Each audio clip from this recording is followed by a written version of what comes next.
Everybody, welcome to Turn Down for What tonight. They are at sunny Sonoma. We're pulling up qualifying right now. The guys are out there on track trying to lay down the fastest laps they can possibly lay down. Think I will be alone in the booth tonight unless my co-commentator Pete will be able to make it, but I don't think anybody else is able to join. So should be just me here tonight. Big track at Sonoma, going to the new school slash, according to this year's schedule, old school again. The carousel is added into Sonoma. So the last few years that they've run this track configuration at Sonoma is what they will be running tonight. According to NASCAR's schedule, though, Sonoma will not be running the carousel style configuration in this season in the 2022 season. So kind of the last time you'll see this configuration maybe on iRacing. I actually prefer the old style without the carousel, but some guys like the carousel. So we'll see what happens tonight. Some really fast drivers out there. I know a lot of guys were talking in the Discord, talking about Braden Holt showing up tonight. Seems to be a ringer coming in and always winning the road courses. Between him and Hunter Peach usually are two of the faster guys on the road courses. Last road course, though, in Xfinity, Nate Lehman was really fast. So we'll see if he can maybe move that over to a sunny Sonoma. I know Shad Swatsworth likes this track a lot. It was one of his votes is for this track to be entered in, as they were supposed to go to Road America, but unfortunately there is not a very good setup out there for Road America. So they switched it up, and we are at Sonoma tonight. 17, 18 guys on track tonight. Should be a very fun race. A lot of different action. Not a very passing friendly track. Only a few spots to make those passes, so we should see a lot of guys trying to make those dives into the corners and hopefully being able to hold on to the brakes as they go through those corners and not rough each other up. As of right now in qualifying, Kyle Taub is the fastest in qualifying. Hunter Peach second. Josh Arnold at 22.4. J-Paw out there third. Ryan McCall sitting fourth right now. Shad Swatsworth sitting fifth. Newcomer Michael Flees sitting sixth. Byron Jones in that 44 Chevy sitting seventh. And Christopher Murphy currently sitting eighth out of the 18 to qualify tonight. There's a lot of guys still out on track laying down those laps, trying to get that fresh warm-up as fast as they possibly can to get through and get the tires warmed up and go as fast as they can on that actual qualifying lap. Not sure if all guys will qualify tonight or if they'll start in the back and wait it out and see what happens in turn one, see if they can make it through. Turn Down for What did eliminate their fast repairs, so this is the first truck race that there are no fast repairs for this week. And actually, I might need to pull Papa Bear Campbell in here real quick and see.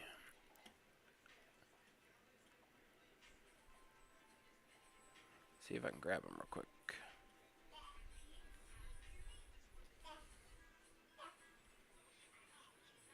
Papa Bear, you got a copy, bud? Hey, bud, just making sure, I just wanted to tell everybody, I don't want to be wrong on this. Did we eliminate the fast repairs for Turn Down for What for Truck Series? I know last week we had off with the holiday weekend, so there was no truck race, but I know that we were talking about eliminating it. Did we actually eliminate?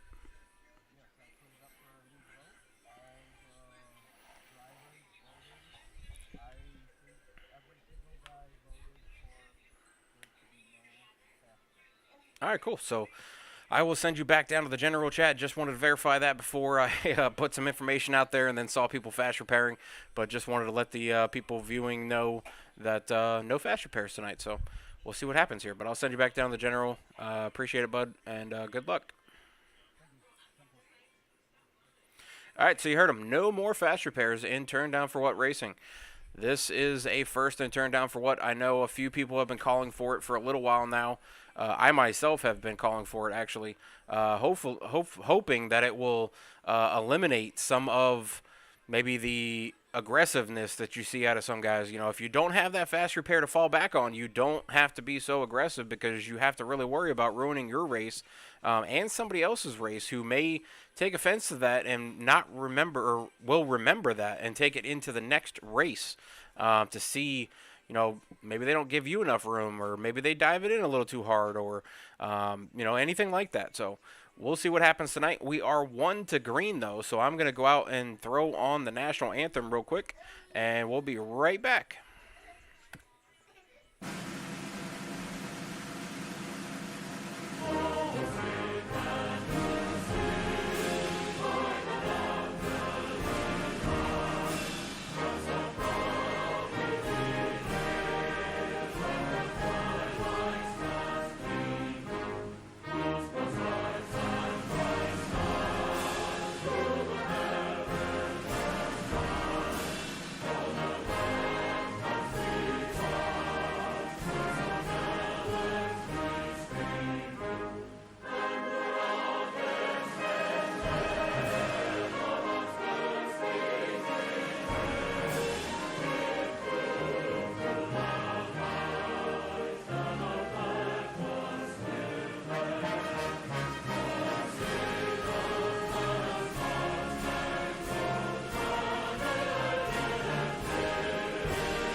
All right, and we are back here, and here is the grid for tonight's race. Kyle Taub with that pole sitting on the number 1 spot, getting that 16 Ford up front. Hunter Peach in that 26 Chevy sitting second. Hunter has switched out of the Toyotas. Looks like he's going with the Chevys for the trucks, and I think he drives a Toyota in the Xfinity Series. So Josh Arnold in that 22 Ford sitting third tonight. Ryan McCall sitting fourth. Shad Swatsworth fifth. I also saw his comment in the chat saying messed up qualifying. Capable of running a low 141, though, so that's if he's below a 496, that would be faster than the pole. Michael Flees sitting in the 4, newcomer, sitting 6th. Byron Jones sitting 7th. Christopher Murphy in the 21 car sitting 8th. Mike Campbell, Papa Bear, did not qualify, but he will get the luck of the draw and start 9th. Enrique Quiones in that 98 Ford, Mr. Consistent, in my opinion, sits here 10th right now. 11th is Terry Radford in that 60 Chevy. Then we will have, let's see, who's next? Nate Lehman, Mr. Griff in that 14 Ford. Rolled off 3 victories so far and turned down for what as a whole, 2 in Xfinity, 1 in the trucks. Cole Snyder in that 24 machine sitting 13th. Pacey Wygen back in the field tonight sitting 14th in that Chevy. And Randy Busquet back in the field in that 2 sitting 15th tonight.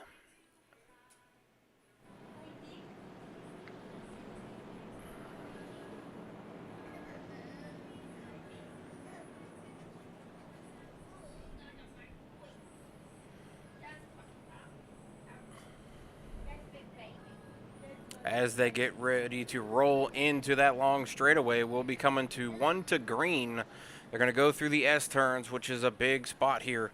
This is where guys really need to pay attention to how they get through these corners here and don't get loose cranking that wheel.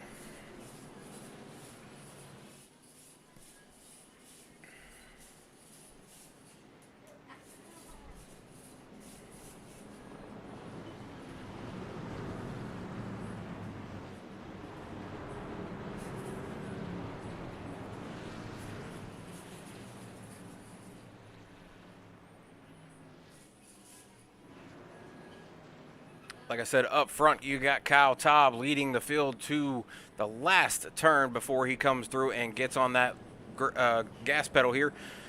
Kyle Taub in that 16 Ford. First pole of the season for him, I believe. So Hunter Peach sitting on the outside, going to go roll through that curve, turn 1, and see who can make it up the hill and out. And we are green for turn down for What's Truck Series at Sonoma tonight. Track temps are 128 on track. Scorcher in Sonoma Valley. Hunter Peach, looks like everybody's making it through turn 1. There is a little bit of a shuffle back there in turn 1 as everybody had to slow down to get through there.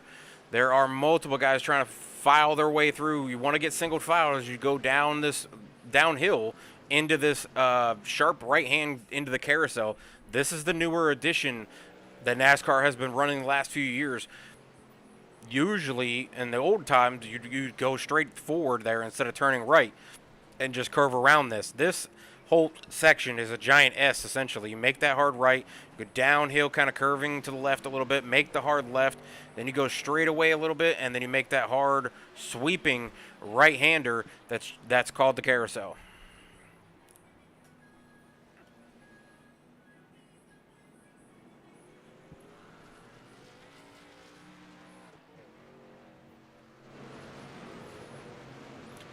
Looking back through the field, you got Hunter Peach still sitting second, Josh Arnold still sitting third, Shad Swadsworth on the move up to fourth, Ryan McCall down to fifth, Byron Jones up to sixth, Michael Flees down one spot to seventh, Chris Murphy still sitting eighth, Nate Lehman up 3 positions, and Pacey Wygen, biggest mover, up 4 positions, starting 14th tonight and up to 10th.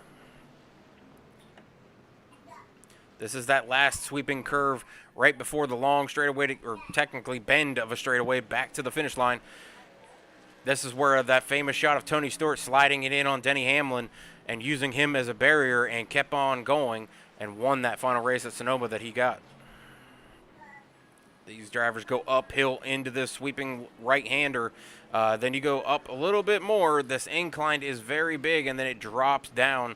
It's pretty much downhill after this little bitty hill right here.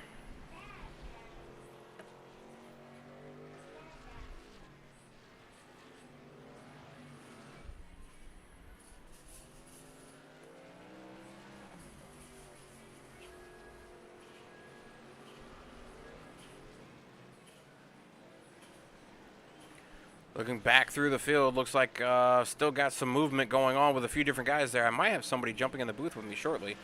Yeah, Hunter Peach and Kyle Taub still following each other. Josh Arnold still there. Shad trying to battle with Josh Arnold back here. He's trying to get to him, but Josh has actually become a pretty good road racer. He used to be pretty much just super speedways where you always saw Josh Arnold excelling. But like I've said the last few months here, and turned down for what, I really think and consider J-Paw to be an all-around driver in all different facets on all different tracks. He seems to be at the front or towards the front in any style track that we go to. So him being up here in third tonight's not a huge up 2 spots, sitting fifth. Michael Fleece still sixth. Chris Murphy up 1 spot to seventh. Nate Lehman now up 4 spots to eighth. Pacey Wygen still on the move, up 5 spots, now up to ninth, still coming through the field. As we go back to these two, Nate Lehman and Pacey Wygen seem to be kind of going through the crowd together.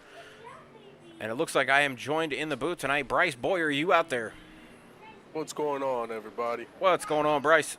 Thank you for jumping in. Appreciate the last-minute jump to jump in the booth. And I know I call your races, or the races you're in over in HTO iRacing League. You're kind of been known the last couple weeks to be the wall rider, or the Kyle Larson line is what we usually see you doing. But tonight we're over here at Sonoma road coursing. I don't know what your experience is with road coursing or how good you are at road coursing, but I know we have a couple road courses coming up in HTO iRacing League.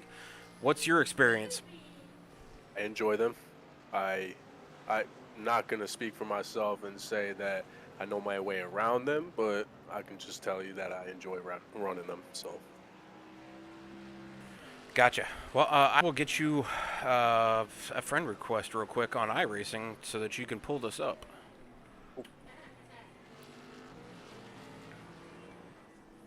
So far, these guys have been pretty clean tonight.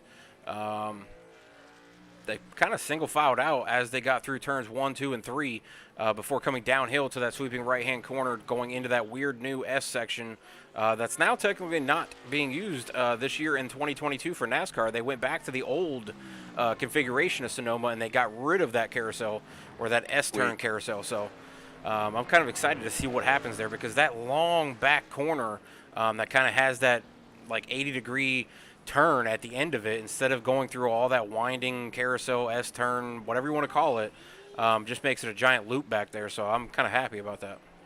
Right. Yeah, I'm looking forward to that as well. I believe I'm pulling that up now that we have this race coming up ourselves, so it'll be a good opportunity to take some notes here. All right, and your name on iRacing is just Bryce Boyer, right? No numbers Yes, or nothing? sir. All right. Nope, just Bryce Boyer. Yeah, we got Sonoma coming up here May the 16th. That's what I thought. So I'm really happy about surprised nobody else carousel. jumped on board to jump in the booth to watch. Right. All right, Yeah, just sent you a speaking friend about the request on there. carousel being out of there, I'm really looking forward to that because that's the original Sonoma I enjoy running. Yeah, that's what I said too. This new section, I can't stand it. In iRacing, I can't see. Every time I go through that whole S curve, it's like every time I go over a hill, I'm looking up towards the sky, and Right, I literally can't see until the car comes back down the other side. And if there's a turn, which there is, I can't see where I'm turning. So you really got to judge the corners based on your knowledge of the track and how far to go into that corner to make the turn. I always wind up going in there and spinning out because I just overturn it because I'm trying to find the turn. for sure.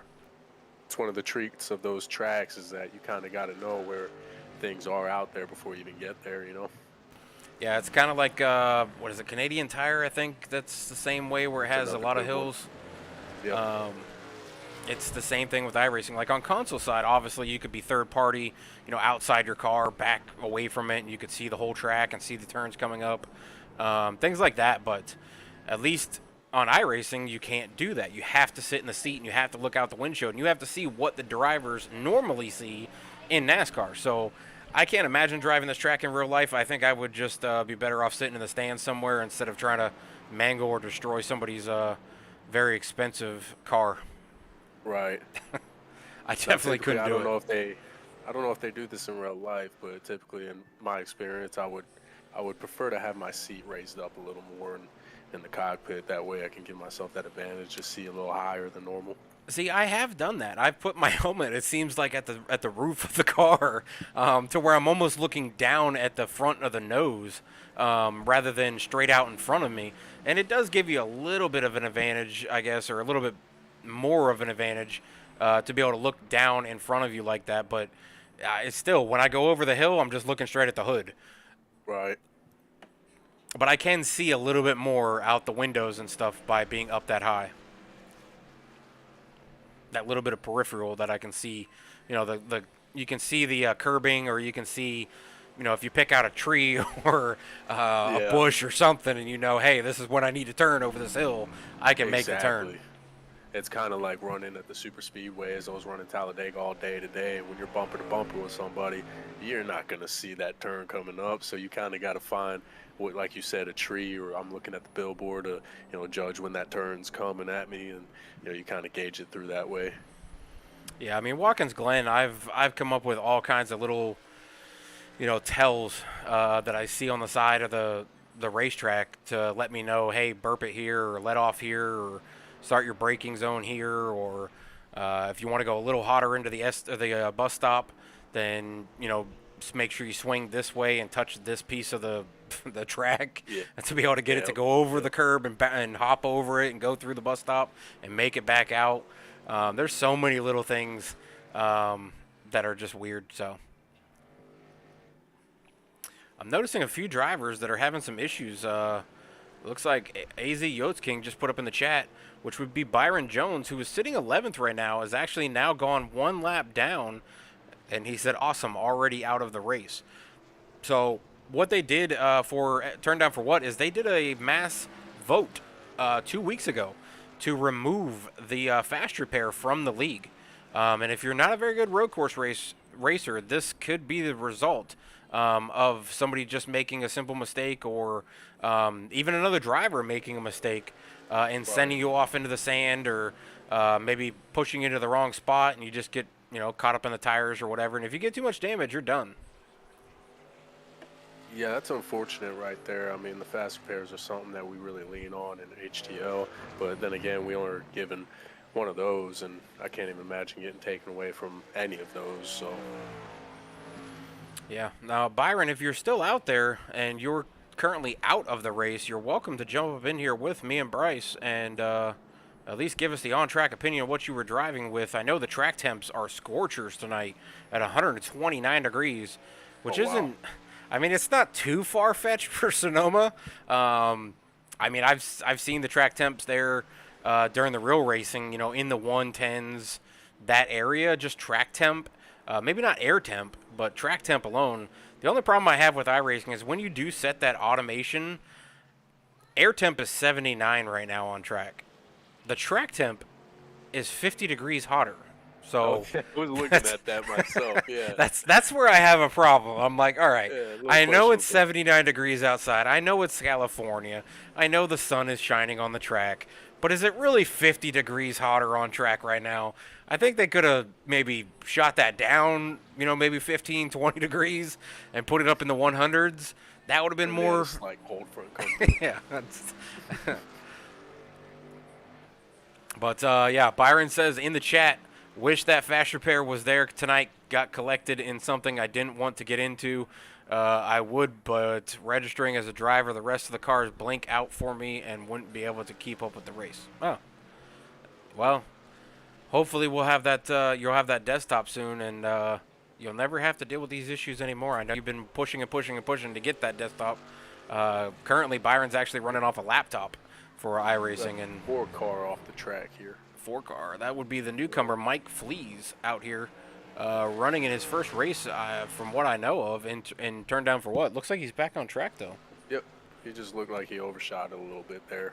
24 car sitting right behind him though does have some damage on that right side of the car. It has scraped and banged down that side. So there's been a few ruffles, I would say, going into these corners, and that's part of the problem with 10 Sonoma. cars gaining on him too here. That's the 10 car, yeah, Ryan McCall. Yeah, Oh, he actually started up front. He was actually 6 positions higher, so he started 4th. He's fallen back 6 positions in these few laps, and I see the 2 truck parked in the last turn. I'm not sure what's going on there. It looks like he's running into the tires back and forth. So I think he's trying to move him out in the track. I'm not sure what's going on here with Randy. Trying to help everybody else get through that corner. All right, he is back on track and moving. Byron says that was the contact made with J-Paul on laps 3 after the turnaround. Oh, gotcha. All right, well, yeah, that's kind of the problem with Sonoma for me is, on console and stuff, I was able to really work these corners and things like that, and I just can't on iRacing. Sonoma, Canadian Tire, it's probably the only ones. Obviously Charlotte, the Roval, Daytona, Watkins Glen, Mid-Ohio, all those I don't seem to have issues with. But Sonoma and, actually, no, sorry, not Canadian Tire, it's Mid-Ohio that I have issues with. Mid-Ohio and Sonoma. Those two road courses, I can never get them. I don't know if it's just the hills and not being able to see out of the dang car or what it is. But Watkins Glen, Roval, any one of those style tracks, I can do fine on those. Yeah, it's making me a little more curious to run this track now because, I mean, like you said, the Roval I've really had no issues with. I really enjoy running that one. Daytona Road Course, that's another one I enjoy. Never got the chance to run Sonoma, so I'm looking forward to seeing this one. Yeah, I This think 10 car, he's really pushing here, but I'm not seeing too much consistency out of him to really run through the pack. I don't know how much experience Ryan has on road courses. I know, obviously, he qualified well by himself, but when you throw a bunch of other cars out here and you can't run that exact line that you want to run to lay down that lap, it takes a lot of strategical decisions on where you're going to make those passes and where you're going to try to make up that time to get around people. He's getting there. I'm trying to see where he's falling off at. I'm almost guessing that he's getting in his corners a little too hot, but I'm just going to sit back and watch here. I see Byron's out there saying, with it being so hot, it's just super slick on the tires and not gripping with the track. Imagine, yeah. And they're wanting to spin super easily. The only problem I have, Byron, is everybody else seems to be doing okay. So I'm just messing with him.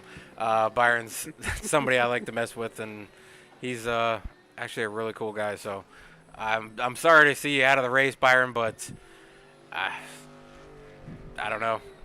I'm not a fan of this. So I'm not a fan of the hot weather. I think I've mentioned it a couple times. I wish we could kind of set the. I love it. You like the hot weather? I love it. It makes it separates the better drivers from the other drivers. I don't know. I think if you can handle your car on a slick track, then you're the better driver and you deserve what you get. Oh, I mean, I like the hot, like as in normal temperatures, 90s to 110, that kind of track temp. But these track temps where it's 130 degrees on track is a little bit too much. 10 cars make a move here, 3 wide in the final chicane. Oh, makes a little contact. That's racing. He gets a pass here, past the 24. He's running strong here. This is Ryan McCall. Yeah, he seems to be doing all right. I'm just worried about him falling back as much as he did early in the race. But he might have had to maybe collect himself and get into a pattern on track. So he could have also maybe been saving tire a little bit with as hot as it is, but I don't know. But this Kyle Taub out here, him and Hunter Peach, they have not looked back from the start. Hunter Peach is all over the back bumper. Kyle Taub, since the very beginning of the race, has not left that back bumper. These two are trying to stretch out away from Shad Swatsworth, who's now moved into third, up 2 positions. J-Paw, Josh Arnold, sitting that 22 Ford, sitting now fourth, riding behind Shad. Shad was calling it earlier, saying this was one of his favorite road courses to run. I know he's been putting in a lot of practice time at this track. He kind of had a bad qualifying stint there and said he messed up, but he believed he could run low 141s. And currently, I'm only seeing the fastest lap by him is a 144.156. And I don't know if that's just traffic or what that is. Kind of interesting how I seen him attack that last corner there, how he went wide. He gained so much position there on the guy behind him. May have to take note on that one. Yeah, I apologize if I sound a little stuffy here. No, you're good. Just came down with COVID about 2 days ago here. Oh, dang. Well, at least it's the stuff he knows. Mm-hmm. Yeah, it could be worse. Yeah, if that's the worst of it, then I think you're okay. Oh, yeah. But, yeah, Shad, he's very good at road courses. When we were over on the console side, he was pretty dominant at Watkins Glen, Canadian Tire, Mid-Ohio, Sonoma. A lot of those tracks, he was very, very good on the console side. And since coming over here, he's been decent. He's just gotten, simple mistakes where he's gotten maybe a little bit too aggressive. And it's not console, so you got to be a little bit more easing into that gas pedal. And just either gotten loose or either gotten taken out by somebody else's mess, too. He's had a few of those mix-ups on road courses. But he's normally one of the fast guys on track for road courses, so not surprised to see him moving up through the field and making up some ground and some time on Hunter and Kyle. The interesting part is what will he be able to do when he gets there with those two so closely stuck together, and they really haven't left each other. Like I said, from the start of the race, those two have just stretched it on the rest of the field. I mean, fourth place is back 16 seconds right now. Oh, yeah. And that difference between the console and here on the platform on iRacing, I mean, it's as simple as throttle control and locking up the brakes is really what separates the two.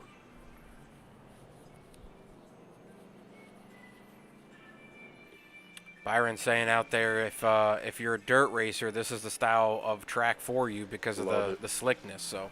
Yeah, I love it. I'm a dirt track racer myself, so I'd have a lot of fun out here right now. I don't mind dirt racing, but I like drifting too, but it doesn't really have its place in NASCAR. So the dirt will teach you. The dirt will teach you how to get around these corners. I can tell you that much. If it's this slick on that track, without a doubt. I mean, let's take a look inside the cockpit of Hunter Peach right now.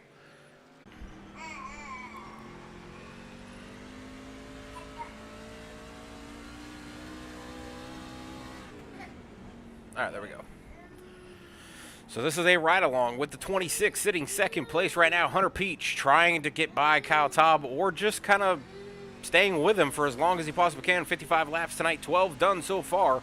He has stuck to that back bumper, but you see as he goes through these corners, this S-curves, is where I said the guys had to be real easy getting through here because that back end, in the trucks at least, does want to come out from behind you.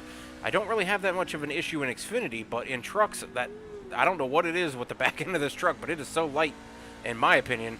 But I hear a lot of people saying the opposite, where they don't like Xfinity. Yeah, I'm seeing a lot of counter steering here. I'm almost. Oh Whoa. Yeah, look at that. Yeah. I'm almost wondering if maybe backing up the corners would benefit here. Yeah, it looks like he's going a little harder on the corners. So if we switch to like Shad, we'll see the difference here. Chad usually lets off and rolls through the corner rather than trying to go deep into it and braking real hard like I that. would imagine, yeah. You're taking away that traction driving in deep that way. Yeah, once you get on the brakes and if you start a slide in the brakes, obviously you have no control. You're just sliding on the tires, so you're going wherever that truck wants to go. And if you're off of it, you can really push them tires through the corner like Shad's doing here. And you can hear how much he's off.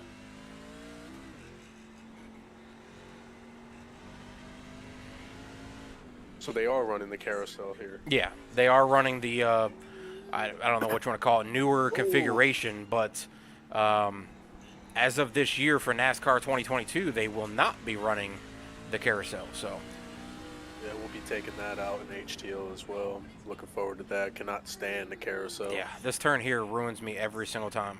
I can't ever get this thing to turn, not like Shad just did. I'm usually wide off into the apron on the side over there. I've been watching Hunter here, and it's real slick. You mentioned it, but watching his onboard footage here, it's just going to show itself on how slick these cars are going around these corners.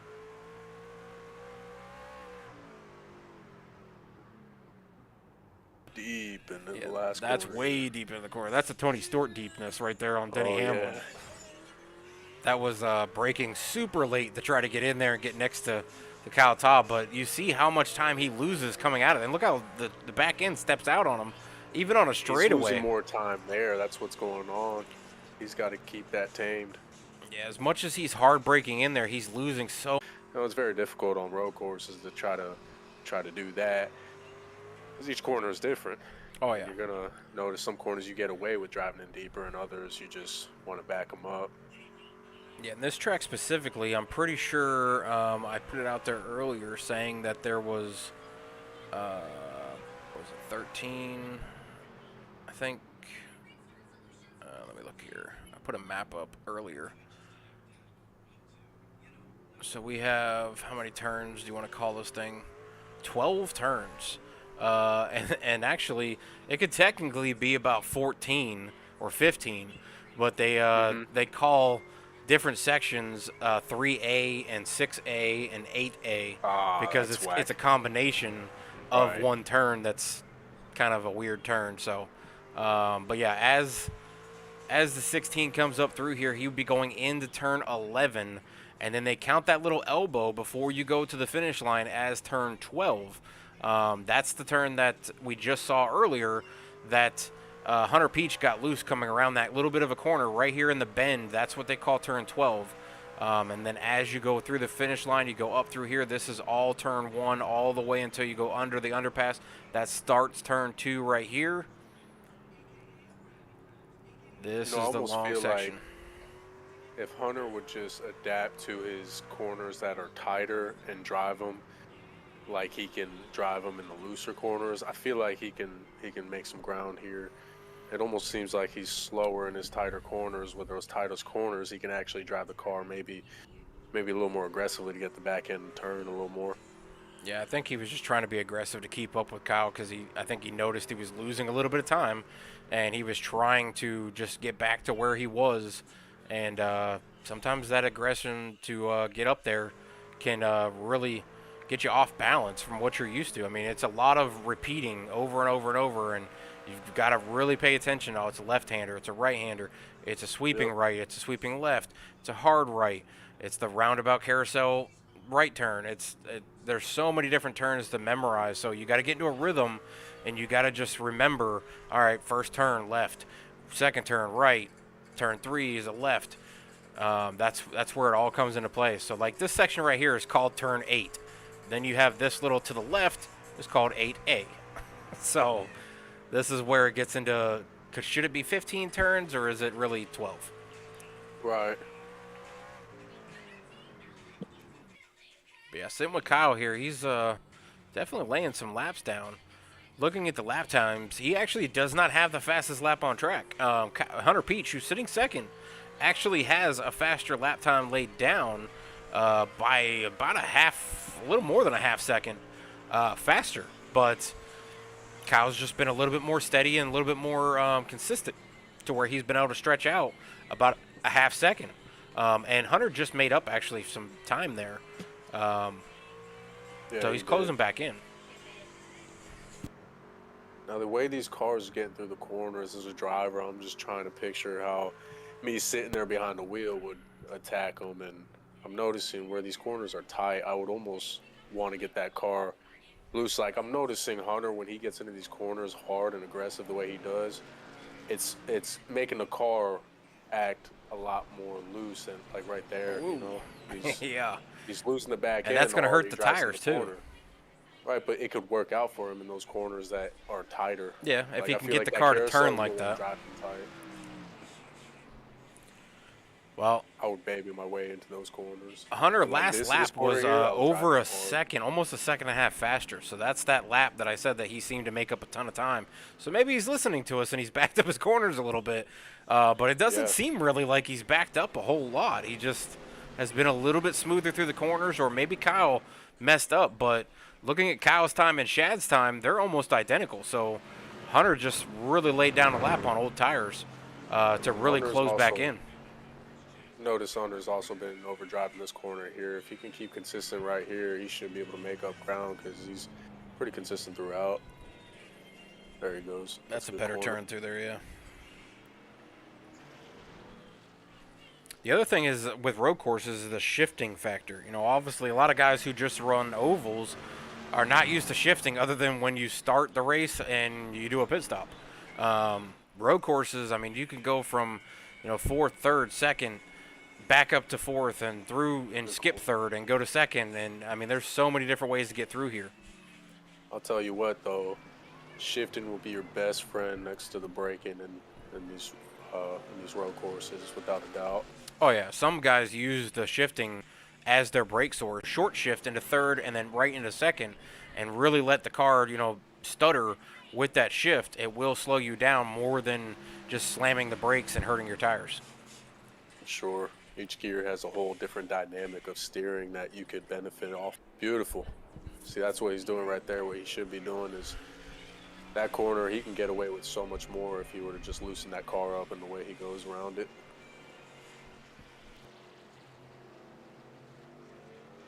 I noticed Shad fell off a lot there. I'm not sure what happened. It looks like he pitted. So Shad fell Is back. Chad our leader? No. Shad's getting loose on new tires. And he's spun it Oh, in the yeah, carousel. right in the carousel. He gets back going. No full course cautions. Excuse me. So did not even see a caution come out for an area because there was nobody around him. So Tell you what, that's one of the main reasons why I'm looking forward. One of the main reasons why I'm looking forward to not seeing this carousel coming up here, because it's so easy to lose that car there in that corner. well, especially on new tires, as most tracks, if you get on new tires, fresh tires, and you go out there and try to run, those tires are cold and they're slick. Oh yeah. So a little bit more of a worn tire definitely feels better, and you're able to drive a little differently than you are on those cold tires. I mean, it's the same on ovals. You can't go into, Charlotte, full tilt and try to just go through the corner. You can't do it. Well, It you just saw- wants to step out. You saw how Vegas went for me. Oh yeah. I mean, shoot, I was riding the wall when I could, but cold tires wouldn't even let me get near it. Well, you were one of the few that were up there at that wall, pretty You much should have. a lot. I'll tell you what, if you look back when those tires warmed up, I didn't even have to do much control with the car. That car was just sticking up by the wall through the remainder of the race. I wish I would have never left that position, because I really would have done damage up there. I mean, you were making up some time up there with the momentum you were carrying through the corners. You were losing a little bit of time in the turns themselves because everybody was taking the shorter way around. But the speed that you were carrying off those corners, you were able to make up so much more momentum down the straightaways compared to what you were losing in the corners with everybody taking the shorter way around. Oh yeah, without a doubt. I mean, it's really misconceived about running the wall. I mean, if And you our know leaders about in the it, you know pits. about it. But it is a longer way around the track, but a lot less steering input. You're pretty much going straight, making the straightaways a lot longer, and just using the cushion by the wall to kind of help the car just get through and around. Now, Kyle Taub's in the pits right now. He's just getting to his pit stall in just a second here. Second place of Nate Lehman, third place of Josh Arnold are just now getting to the turn entrance for pit road. Nate Lehman makes his turn around and keeps going for another lap. Josh Arnold is in pit road. We'll see how fast Kyle Taub comes out of here compared to where Nate Lehman is. Went back on board here with Hunter and the way he just got that last corner. It almost seems like that gear he was trying really helped out without losing the end of the car, the back end of the car. See, now Hunter pitted a lap earlier than Kyle, but Kyle still made it out in front of Hunter. So we'll see if Hunter can track him back down. Nate Lehman still has not pit, still out front right now. Shad Swatsworth's the next one that has pitted, but he's sitting fourth. Josh Arnold and Pacey Wygant currently in pit road, sitting fifth and sixth. Chris Murphy still out on track. You know, Kyle's really looking consistent here. I think that's why he's been out in the lead for as long as he has. Yeah, I mean, he hasn't really laid down, you know, that super stunner pass for an entire lap. But if you're consistent and you're not running slow, but you're not running the fastest lap possible, that most of the time usually wins over the guy who goes out there and runs the super fast lap but can't run it consistently and runs, you know, a second slower most consistently rather than that fast lap. Really what it takes out here. I mean, if Kyle can come out here, he's running his best lap is a 1:43.455. That would be second fastest on track compared to Hunter Peach, who's run a 1:42.953. So he's, you know, a half second faster. But if Kyle's running 143s, 144s more consistently than Hunter's running that 142 or even a 143 and 144, and he's backed up further, that's why Kyle's been able to stretch his lead and just be consistent. He's not hurting the tires as much as Hunter is either, as we've pointed out. With Hunter diving into those corners and sliding and hard braking, it definitely hurts the tires. And I see Randy Busquette out there off track in the dirt. I don't know if he just moved over to let the leaders go or what there, but I saw him off track out in the sand trap. Yeah, I saw that too. It seems like Hunter's really stepping up here, though, being more consistent each and every corner. So it may help him if he can find a little more speed, but he's got to find that balance between both. So for some reason that lap was registered. Oh, that was Kyle Taub's out lap. Okay. I was going to say, somehow he registered a 206 compared to Hunter's 143, and I was like, something's way wrong here. But that was the out lap, so that makes sense. But we'll see what Kyle Taub lays down as his third lap, or his second lap here once he does come across the next finish. We'll see where his time is compared to Hunter's and Shad's. And even Shad pitting, I think he pitted about 2 laps earlier than Kyle Taub, pitted about 1 lap in front of Hunter.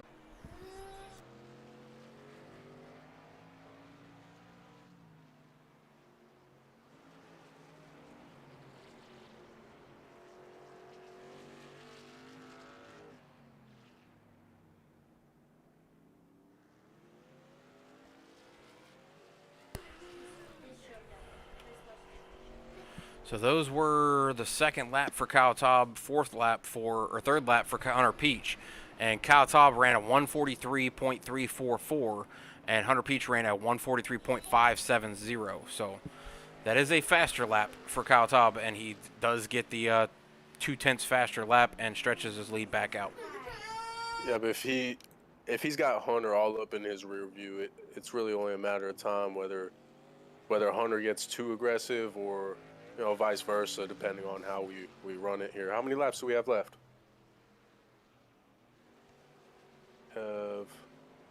Doesn't really say it. Don't worry. Got 55 laps. All right, I have to step away for just a second, Bryce, but I've got it on exciting. I'll be right back. All good.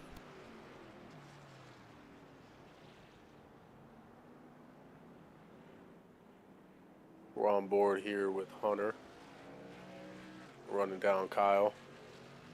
Seems like Kyle's gapped him a little more through Hunter's inconsistency. I'm not gonna lie, Hunter has been a little more consistent than I've seen earlier on, but he's really gonna have to put it down here to give Kyle a run for his money.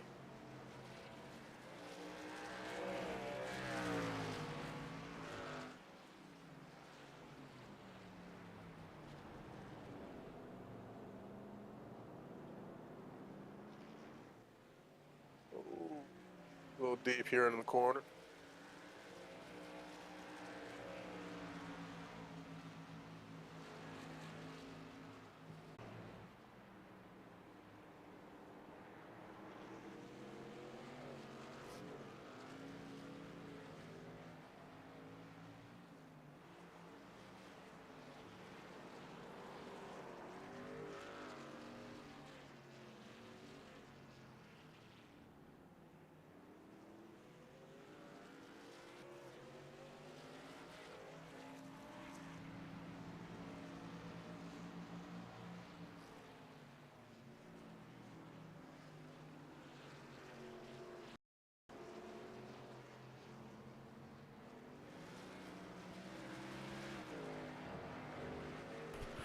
All right, Bryce, I'm back. Cool. It seems like just been following here with Hunter. My son hit himself in the face, so I had to go check. Oh no. Uh, Why do you do that? Did you ask him? he's only 11 months old, so he thinks he's a gladiator and likes to hit things with his head.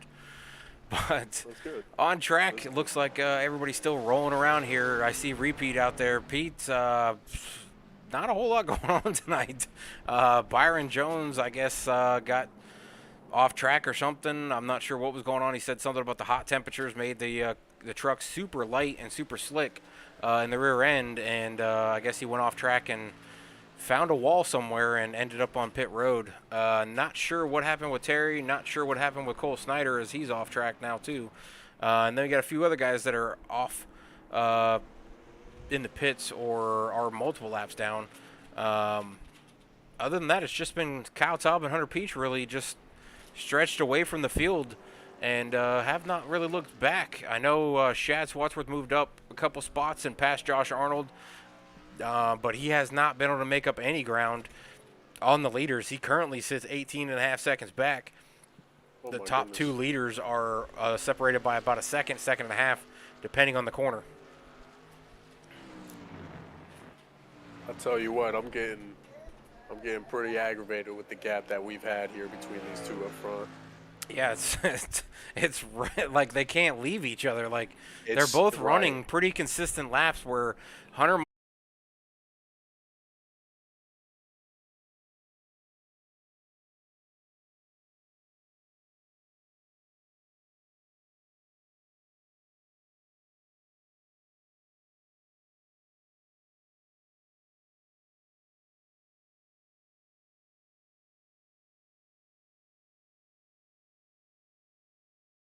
What's going on, guys? What's going on, Cole?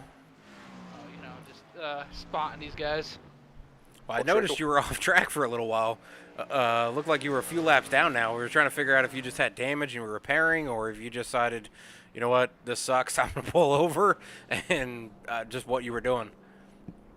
Didn't really suck. I just lack of practice, lack of laps. It's loose out there, boys. It's loose. Is that hot temperature really affecting it? Oh yeah, these guys are wheelmen out there.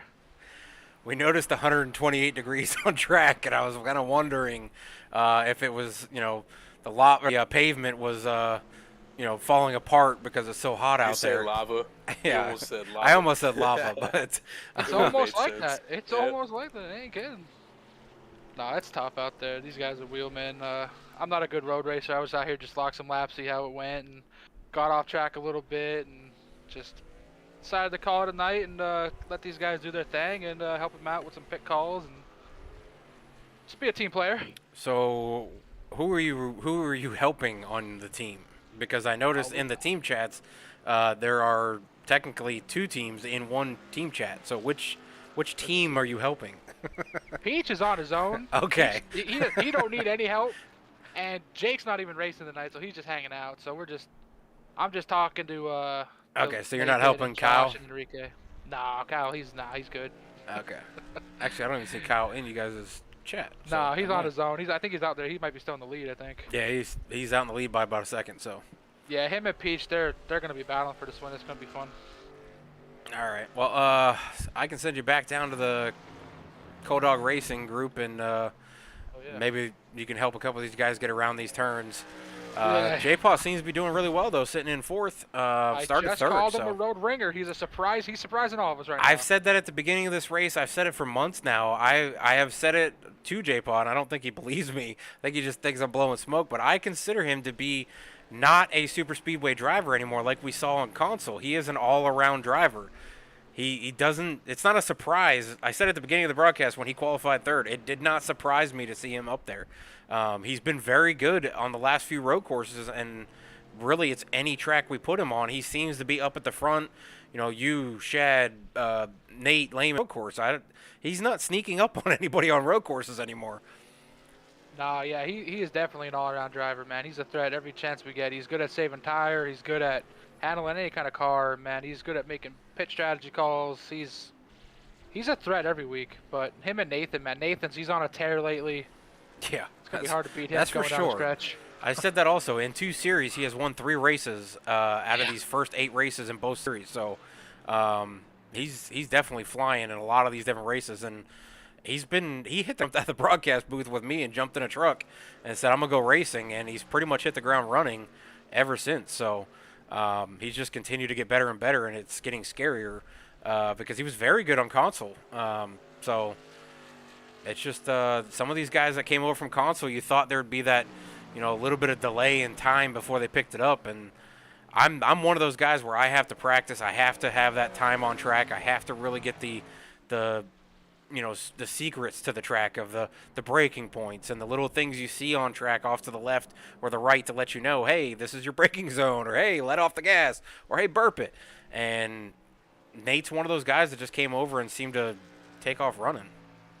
Yeah, we're calling him Nathan Bain from now on. Yeah, that's what I was going to reference is Jordan Bain. I mean, he hit iRacing, and within 5 races, essentially, he just started winning and never looked back. So that's where I'm kind of looking at Nate now and saying, you know, he's on a roll. So J-Paw's that guy that has not finished outside the top two in any turn down for what season in any series, has not finished outside the top 2 in the points by the end of the season. So this is another season right here in the trucks where he's leading currently over Nate Lehman.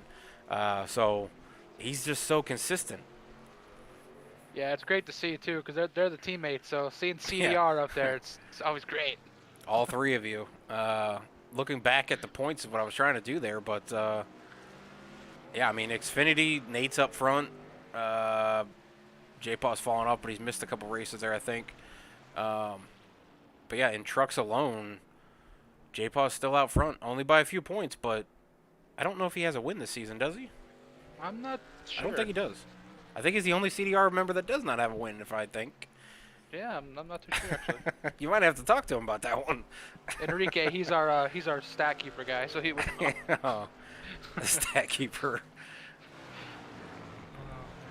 But yeah, looking at the points, no, he doesn't have a win.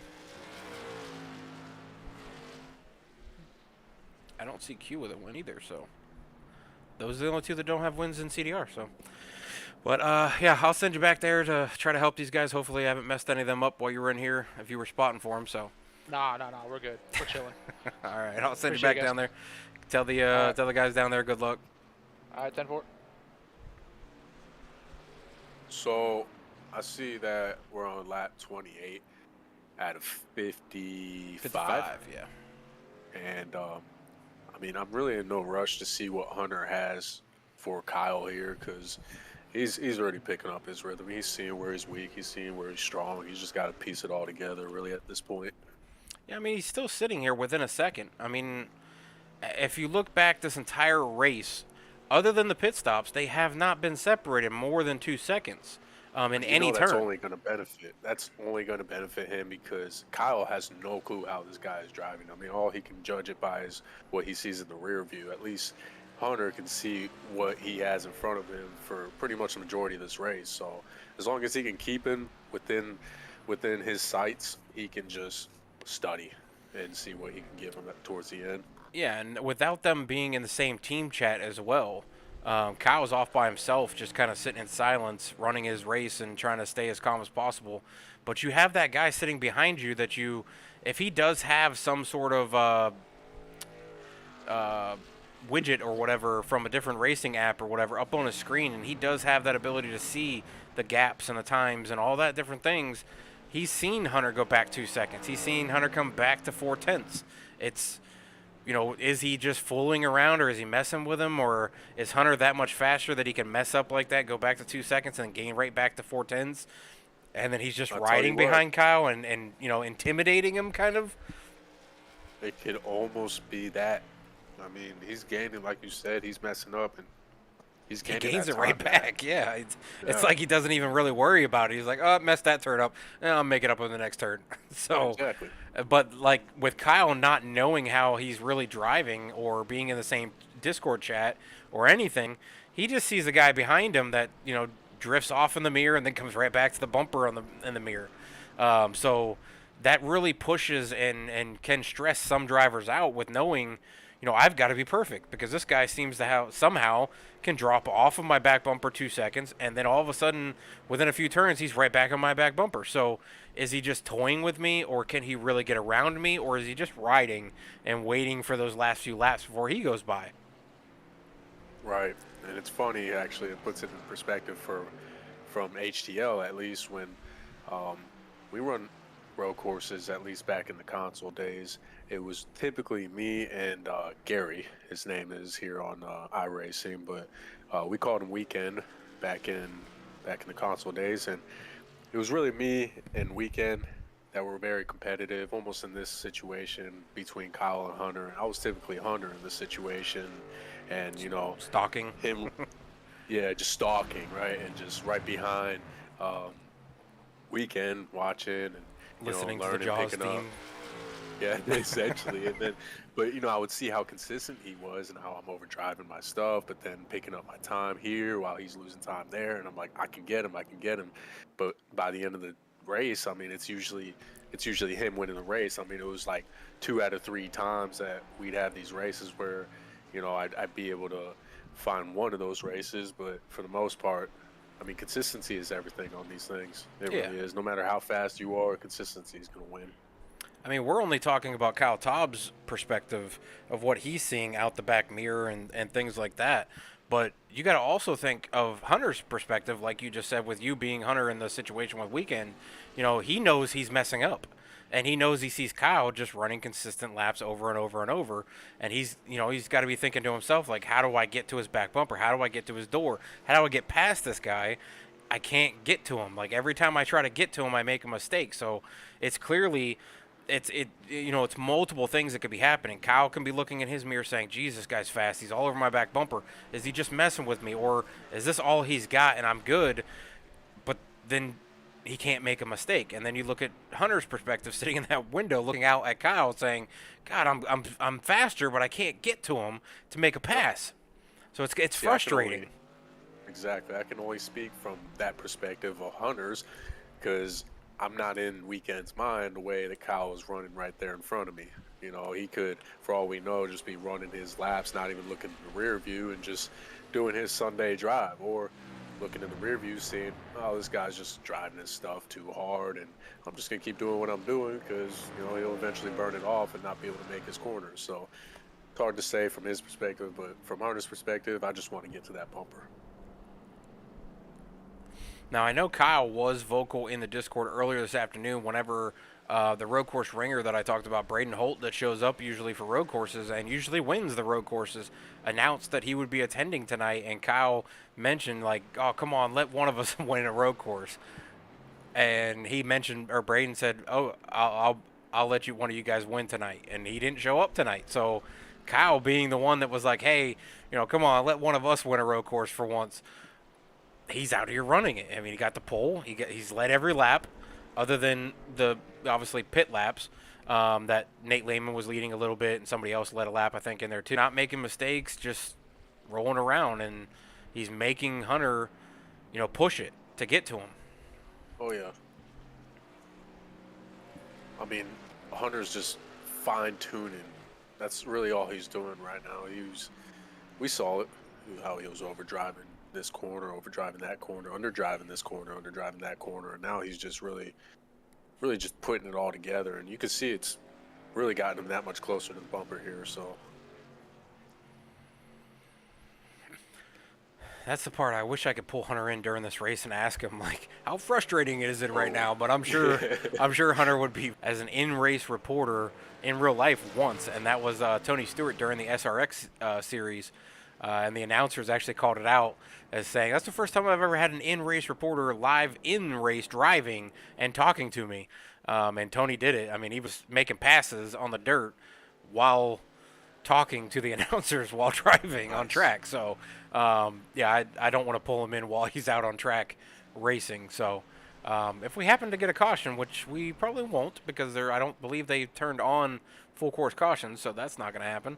But I guess we'll have to wait until the end if these two are still here at the front. That we'll be able to talk to them at the end and talk to them in the podium spots. Now these guys don't out here. Yeah, we've talked about stages in turn down for what we've talked about the taking away the fast repair slowly but surely. We've gotten rid of the fast repair as of tonight. First race they've done without a fast repair, so not like a big surprise saying, "Hey, no more fast repairs. Let's go to Sonoma." So there's probably a few guys who are wishing, "Hey, I probably should have voted the other way until Right. after Sonoma was over with." But yeah, it's kind of I would have. it's kind of there.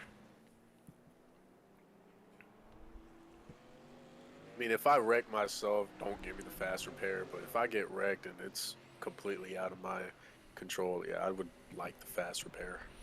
Yeah, I don't know. I seem like I've kind of been on the fence on either way, because even with a fast repair, I feel like the reason I'm no longer racing in leagues is I just feel like I always get caught up in somebody else's crap. Somebody Yeah. else gets loose, or somebody else spins, or somebody else doors each other and wrecks in front of me, and I got nowhere to go, and I get taken out. And then I go use that fast repair, usually early in a race because of somebody making a mistake or being aggressive or whatever. And then I've got to baby it the rest of the race and think, if I get touched, I'm out.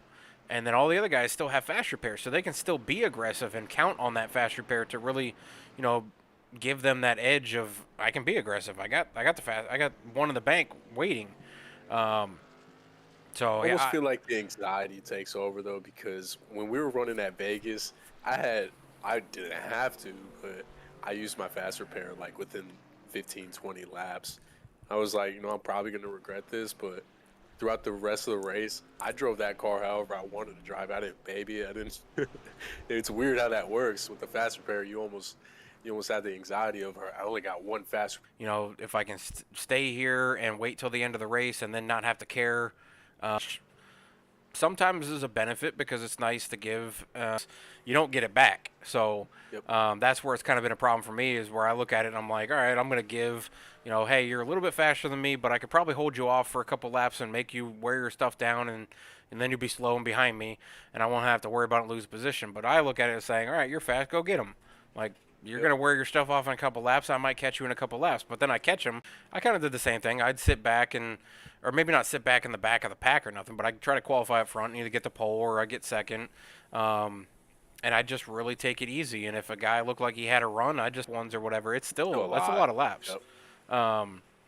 So I don't know. I just look at it and say I'm just gonna give, and maybe at the end of the race you'll give it back to me, or at least be nice and not hit me or something to give me incident points. But there's not a lot of drivers out there in the officials that do that. Yep. And you could quote me on this, but I almost came up with the second Aggressive move and clips you or from somebody. I just give it to them, and eventually they take themselves out. So, it's really just being patient. I mean, there's a few guys today saying, why don't they only make it 10 laps? Why don't they make it 5 to actually genuinely win a race? Because that's really what it's about. It's not just the car or the driver. It's about feeling in both of those, just as much as winning them. So he's kind of on a tear. 1 lap down, back in 8th, and then we have 3 laps, 5 laps, 7 laps, and it goes way worse after that. So,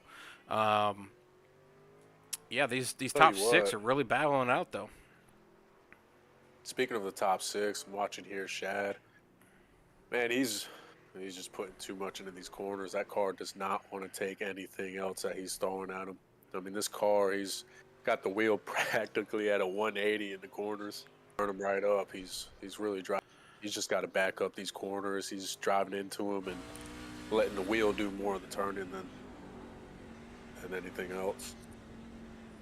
Yeah, the thing I'm noticing too is Josh Arnold, Nate Lehman, and Shad are only separated by 4 seconds. All three of them Nice. are real close together, so that could be what Shad's noticing too and looking at is, hey, I'm only 4 seconds back from these two. I could grab 2 positions and finish in the top 3 if I could get there. So that's what we were talking about too with Hunter, trying to be a little bit more aggressive and get there. And you wind up hurting yourself by being a little bit more aggressive than you were doing before, where you were taking it easy and you were just, kind of rolling through the quarters. You weren't really, getting on the go. J-Paw's getting loose, spinning off track, going up into the apron. Nate Lehman does an evasive maneuver and misses Josh Arnold, but this is Shad's opportunity to catch Josh Arnold now. Oh, yeah.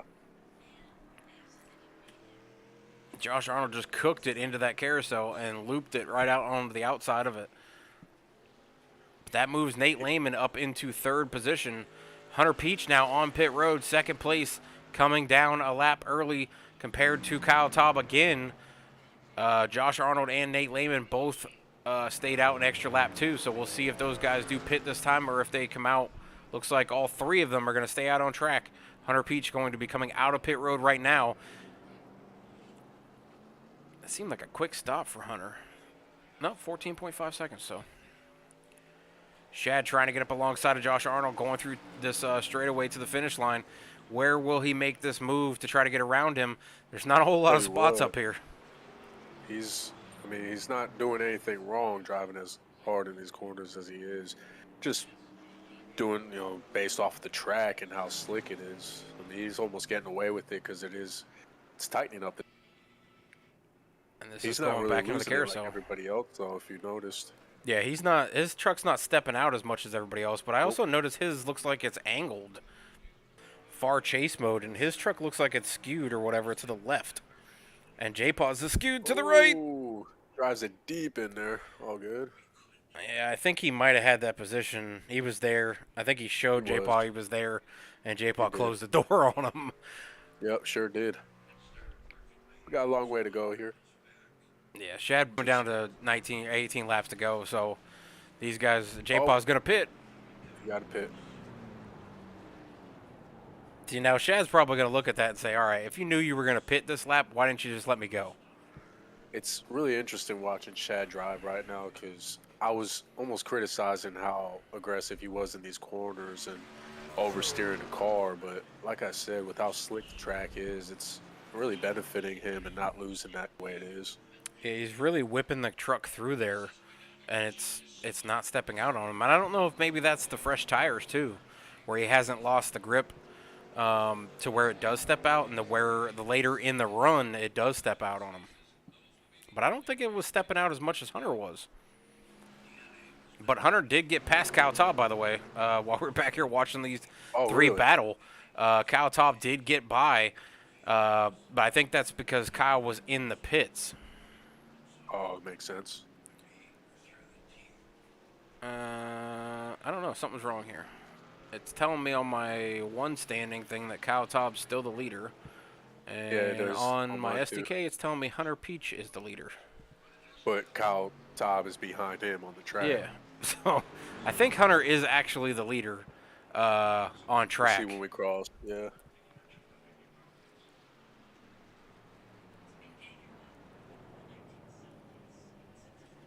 Now, when Hunter pit this time, he was only within that second from Kyle Taub's back bumper. So he was a lot closer this time when he dove it into pit road. And then when Kyle dove it in, but he's pulled out to almost 5 seconds. So that's, now it's going down to 4. It's still 4.5, 6 seconds. Got him scored. They got him scored now at P1. So I don't know what happened there. I don't know how he got ahead of him like that, but. Now I'm noticing too here, Shad did come out of the pits, and he comes out right with the 98 of Enrique, who is multiple laps down there. Kind of had to battle him to get through that turn 1. Shad's up to 3rd place though.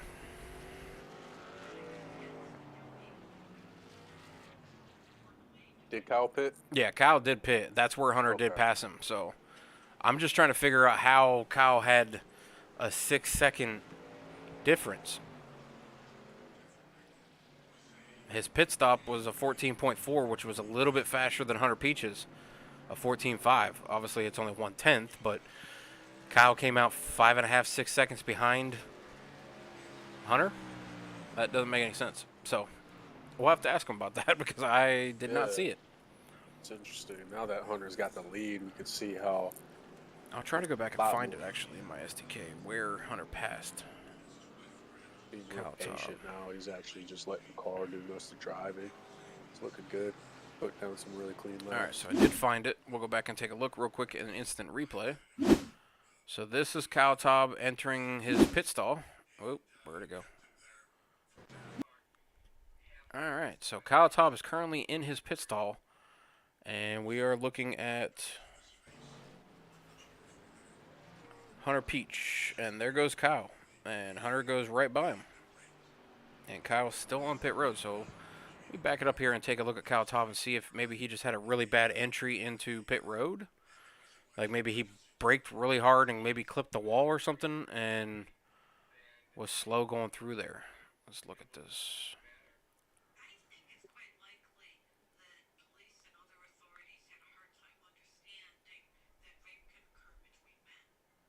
So right now on track, if I pause this, Kyle is entering pit road.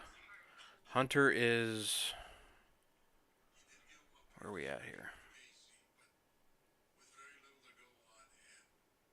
Is that the carousel? Yeah, he's entering the second half of the carousel right here. And Kyle's going into the pits. I was going into the pits. Yeah, Oh, so... you're talking about the replay. Yeah, I'm looking at the replay here because I'm trying to figure out how Hunter gained 6 seconds on Kyle. And Kyle had a faster pit stop. So I don't see the... Unless his outlap was just that much faster. It could have been. But back to the front as we go live again, and Kyle Top has made up the ground. He's right back on Hunter's back bumper. So he does not want to let this go. He's looked at it and said, hey, I've led every lap here possible other than when I've been on pit road. I've allowed somebody else to lead a lap while I've been on pit road. I don't want you to win this race. I want an entire race. And now he's on the back bumper of Hunter saying, you know, I'm either going to move here, I'm going to come through here, I'm going to wait for you to make a mistake. I was just about to say that. There he goes, making the mistake. Oh, and there he goes. Hunter was really playing the how the tables have turned. He said you didn't see anything. Now Kyle's all over the back bumper of the 26 again. And now does Kyle be a little bit more aggressive than Hunter has been? Or does Kyle keep being consistent? I think he may start putting it down here. We may start seeing some of Kyle's fastest laps right here. Kyle just ran his fastest lap of the race. Whoa, wait a minute here. Looking at the fast laps. So we noticed before that Hunter Peach had about a half-second faster lap than Kyle Taub earlier in this race. Now Kyle Taub has almost a half-second faster lap than Hunter Peach does as best lap. Yep. So I think Kyle was kind of just babying it. Like we said, taking it easy, kind of just, you know, running his race. Oh, he's going wide. He's going to try to break him deep into here. I've never seen a pass right there. Wow. That's that was commitment. a great save. He almost lost it there. That's commitment to go into that one. Oh, yeah. I don't think I've ever seen a pass that hard into that outside. Usually the outside's what's guarded, and Hunter gave up the outside. I'll tell you what, I'm really liking Kyle's style here. There in front of him. He was able to actually put down when he had to. He had ran a 1:43 4 something. That was his fastest lap for a long time until the recent pit stop. Now his fastest lap is a 1:42 5:34. Which so he only almost got a second faster than what he was. Yeah. Yeah. That's almost a second faster than what he's been running the entire race as a fast lap. So that really makes me think that he really wasn't out here, you know, just running fast laps. He was just trying to be consistently in the 143s rather than trying to hit that 142. And then when he needed to, he went out here and said, I'll lay down a 142. And Shad's the only one closest, and Shad just ran his fastest lap of the race, a 1:42.678. which is right in the range of Nate Lehman, Hunter Peach, and Kyle Taub. Or not Nate Lehman. Sorry, he's a second off that. But Kyle Taub, Hunter Peach, and Shad all running 142s. The only 3 drivers on track to even hit a 142. Yeah, Kyle seems like he really did his homework here for this race. A lot of his marks are just being nailed each and every corner. Now, I'm going back to look at here, and if you remember when we looked at this before, Shad was all over the back bumper of Josh Arnold after Josh got loose in the carousel, and then wound up going through and pitted. If Shad had not spun there and lost all that time, would he have been on the back bumper of Nate Lehman right now? He's actually running really fast laps compared to Nate Lehman. That last lap, he was 1 second faster than Nate Lehman. And he's actually 1 lap fresher tires than Nate Lehman. So does Shad catch Nate Lehman? I don't know. He's about 2 seconds off of Nate Lehman right now.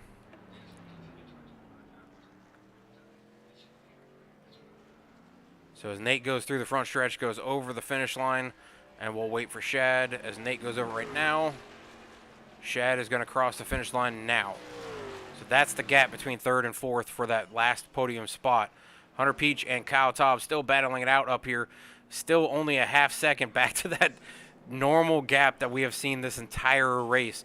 And if you're Hunter and you just saw Kyle blow the doors off of your lap time that you thought was pretty fast as you ran it this entire race, that's been the fastest lap the entire race.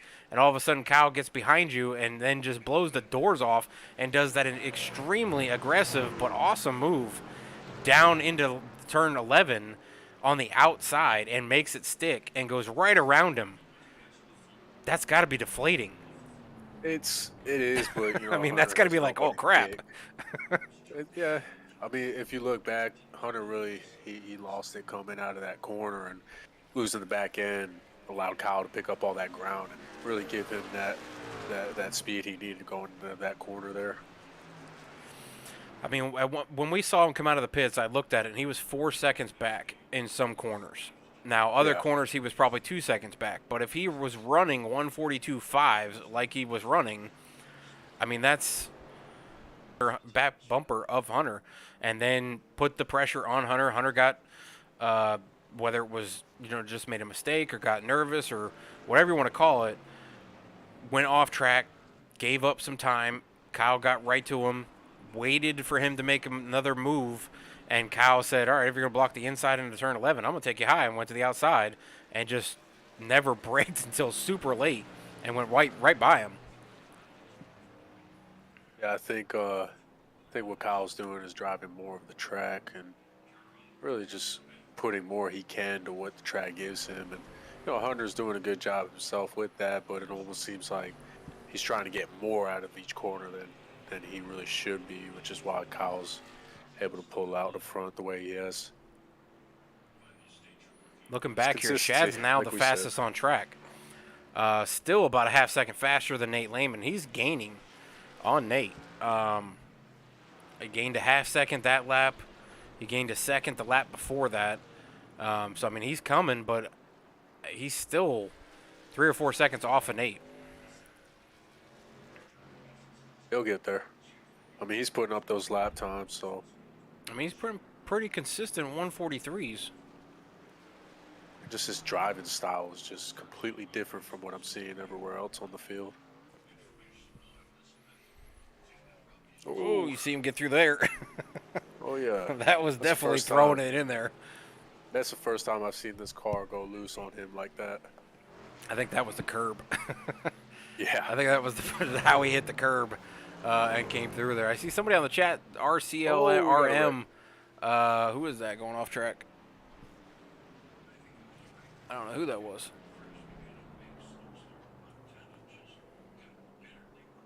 I think it was Randy Mike Campbell.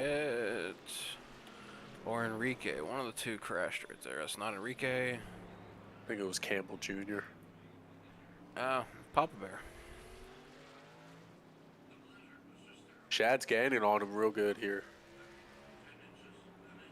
Yeah, he's right on the back bumper now. Looking at that lap time there, he was 3 seconds faster. Now I'm wondering if that's because Nate had to let off because of whoever was spinning there in that corner before they went into a lap 11 or turn 11, which allowed Chad to gain even more time. But I mean, Chad was gaining time prior to this anyways. But Yeah. I think that lap down car spinning off track might have given Nate a little bit of reserve to say, oh, where's he going to go? Is he going to come back off the dirt and come back on track, or what's he gonna do right here? So I think he was a little bit more easy getting into turn 11, waiting to see what was going to happen with that car spinning around on the track. At least this way now we got a toe to toe. Yeah, these two are right on top of each other. Kyle Top, Hunter Peach are separated by about a half second to about a second and a half, 2 seconds in some turns. Shad and Nate Lehman are separated by a bumper to 2 seconds in some turns. Josh Arnold off track, out of the carousel. Coming back out on track right in front of Papa Bear. Papa Bear almost having to stop. Papa Bear Campbell Jr. Yeah, he just gave J-Paw a big break by not running right in the back of him there.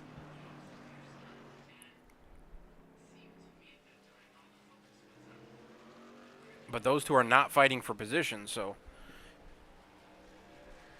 Josh is about 19 seconds over the next person in line for position. So he probably could have eased it out of there and just let Papa Bear go, but decided to pull out on track. And Papa Bear had to slam on the brakes and avoid him.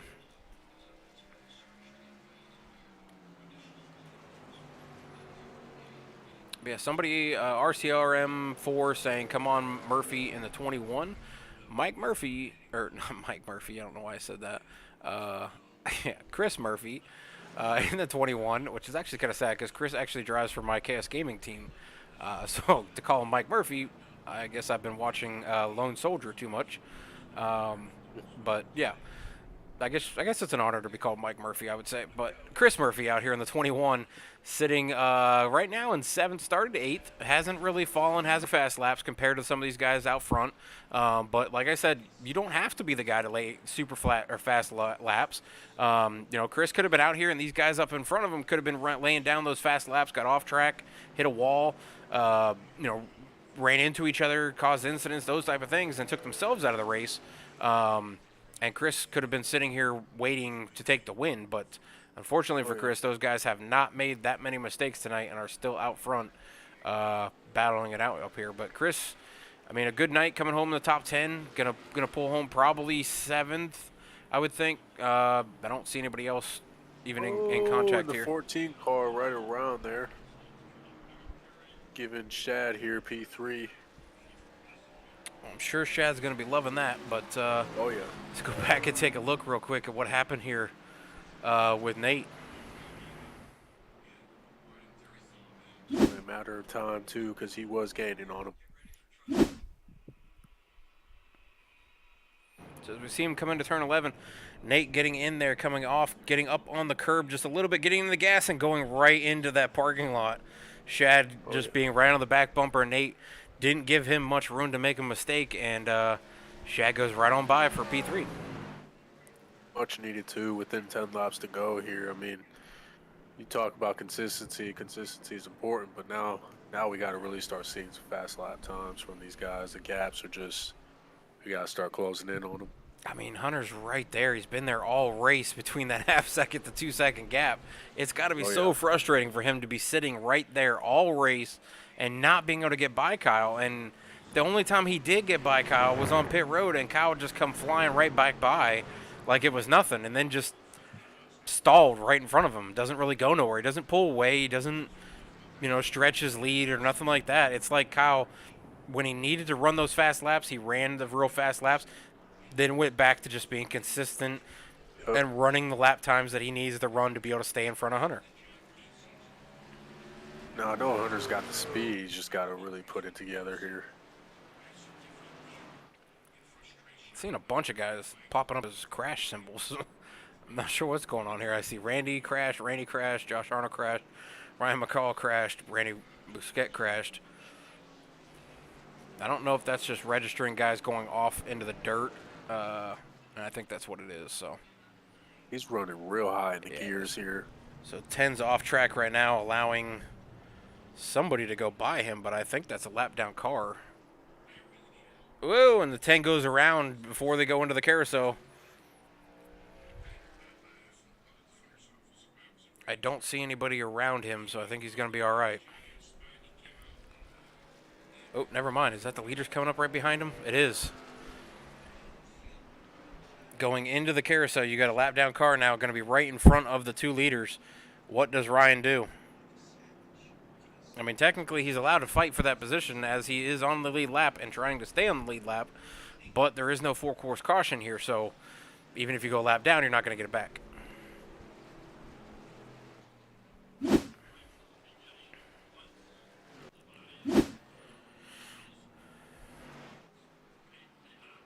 So it doesn't look like Nate has been able to make up any ground of catching Shad. He's kind of stuck right where he came out from that parking lot that he spun into, or turned himself into, I guess.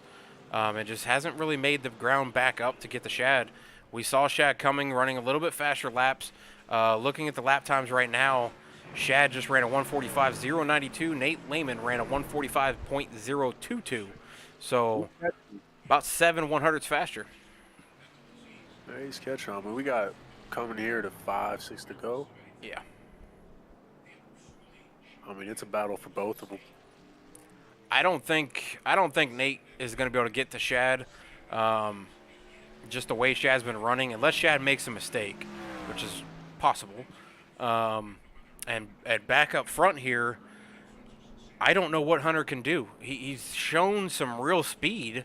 He just, when he gets to Kyle, he can't lay down that fast lap and get by him. He just goes a little too aggressive and either goes wide or, slides the tires or something, and it allows Kyle just to stretch back out.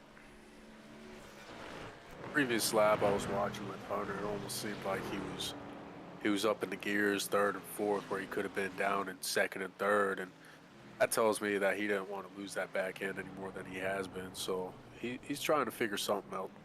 I mean, we'll see. I mean, he seems to be making the ground up in a corner here and a corner there, so hard to tell where. That's where I'm seeing, where Kyle's kind of who's Yep. going deep into the corner, braking hard, and then trying to get back into the gas, and it's actually hindering him and hurting him getting through the corners, and it's allowing Kyle to step away from him out of. Exactly. So, I mean, from the perspective of Hunter, you're like, I'm right there because into the corner. And Kyle says, "See ya." And really, it's just the 2 different driving styles to a road course. It really is. It really is. I mean, anywhere too, because I've been against guys who have beaten me on some tracks just driving in the way Hunter does. But Oh yeah, I'm a runoff guy. I like to take my time into the corners and get the speed coming up. where Hunter can make up a little bit of. That's true. Like he's braking now. Yeah. At the last corner or the last cone before you go into pit road, But he and gets Kyle's through already there off soon. the gas. Right. Like Kyle lets off the gas at the first cone, and letting the shifting, and he might break a little bit here and there, just tires a spin and make the momentum, and then Kyle's able to get back on the gas and rotate the tires out of the turn to really put the power to the tire and get out and just pulls. He's really not going down in the gears like he was. So he's having to build those RPMs back up, Yep. and I'm wondering if that's what's kind of Stalling hindering the him, car out on exit, getting out of the yep. corners. Yeah. Sending the weight in the way that it needs to be sent. About getting that car planted in the corner so he can get out of the corner faster. All right, so let's pull this up. I've got the dashboard pulled up where you can see the gears and the speed.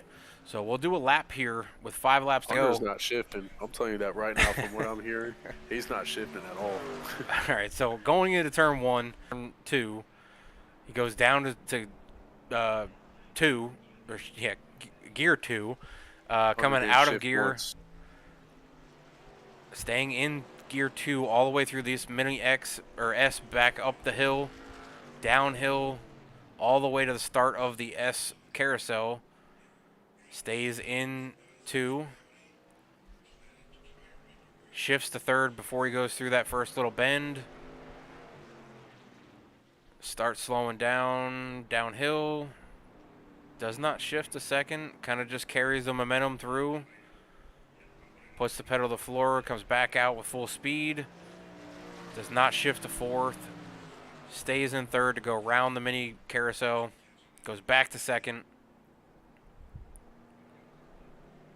Out of the carousel. Gets up on the gas, but he's easing in the gas. He's not stabbing that pedal as some guys do. Goes back into third through the S's. That'd be turn 8 and 8A. Going into 9. Shifts back up to third. Back up to fourth. Down to third real quick as they go through 10. Carrying the speed down to 11. He's off the gas, down to gear 2, and helps. Gotta be in 1. He's not in 1. He was in 2. Yeah, he's in 2. Oh wow. Yeah, he shifts in second right at that first cone as he's off the gas at the first cone, and just taps the brake. It looks like, and that's his full lap. Now, obviously, going to Hunter's, it's going to be different.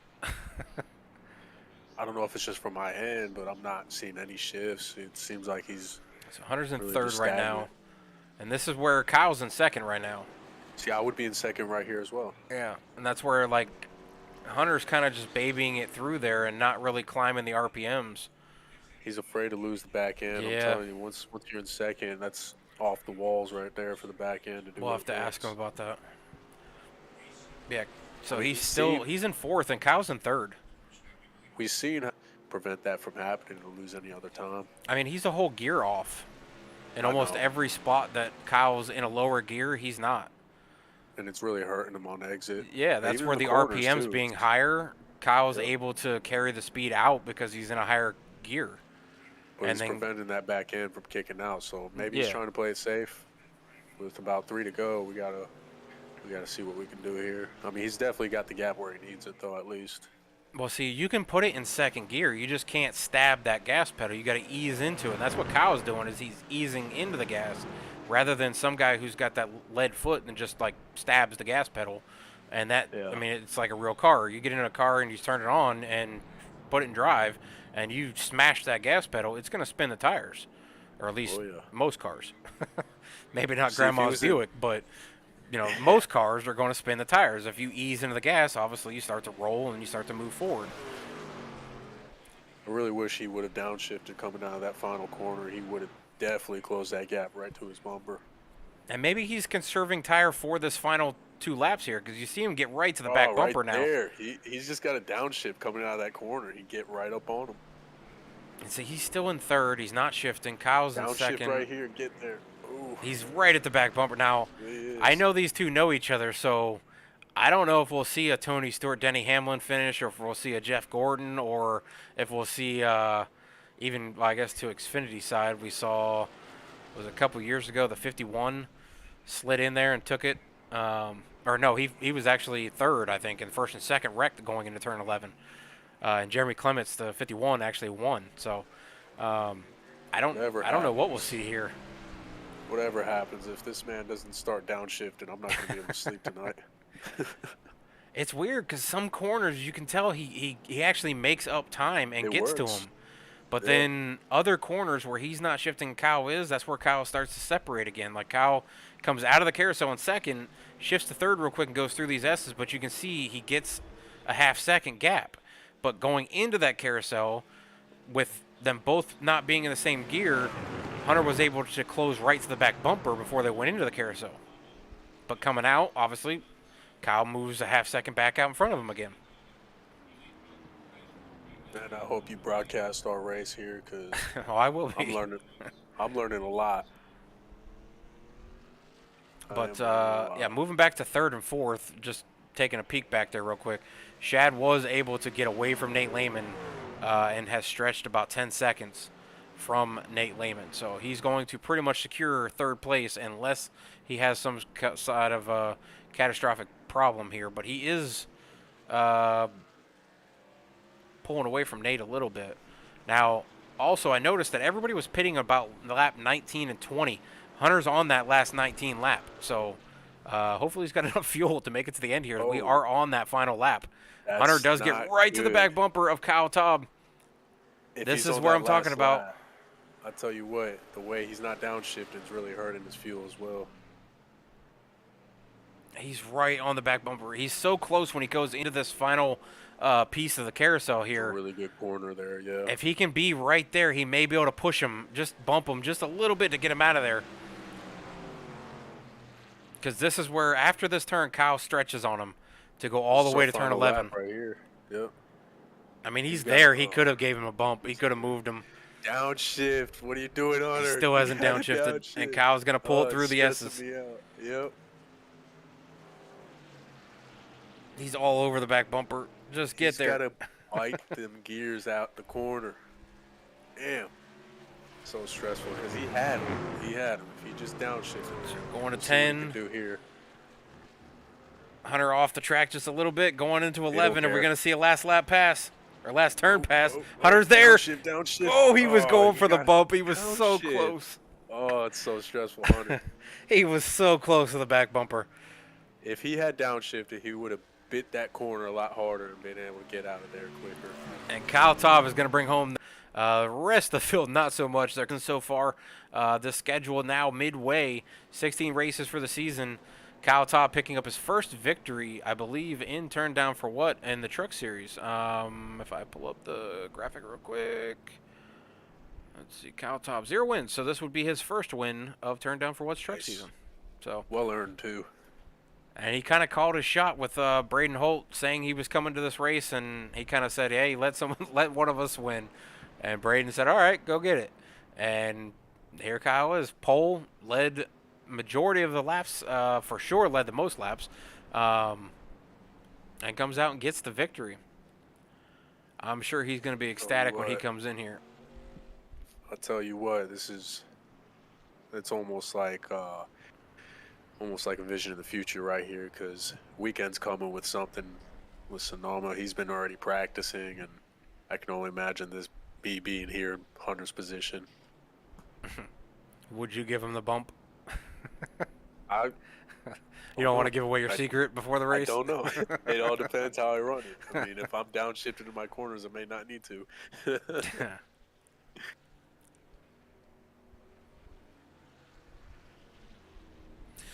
But all right, we'll get these guys back around to the finish line. I'm sure Kyle Taub's going to burn his down, being his first victory here. It's a hell of an effort, though. Yeah, I mean, calling your shot by saying, hey, let one of us go out there and get a win. And grabbing the pole and leading the most laps, getting the most points he possibly could. I think he needed them because I'm pretty sure he was back in about 17th in the points. So, trying to get an update Oh, he ran out of fuel. Oh, is he out? Oh, yeah. Pit, Kyle. Pit and come back out and do your burnout. Yeah, get a little, just top it off. Maybe he shut it off and he's rolling. Just so he has enough to burn it. No, he could be. Yeah, he's shifting. He's just rolling it, so he's got a little bit left. He's on the 19th lap, so Hunter just ran 20 and made it to the end in gas. Put it into gear and burn them down on the start stripe.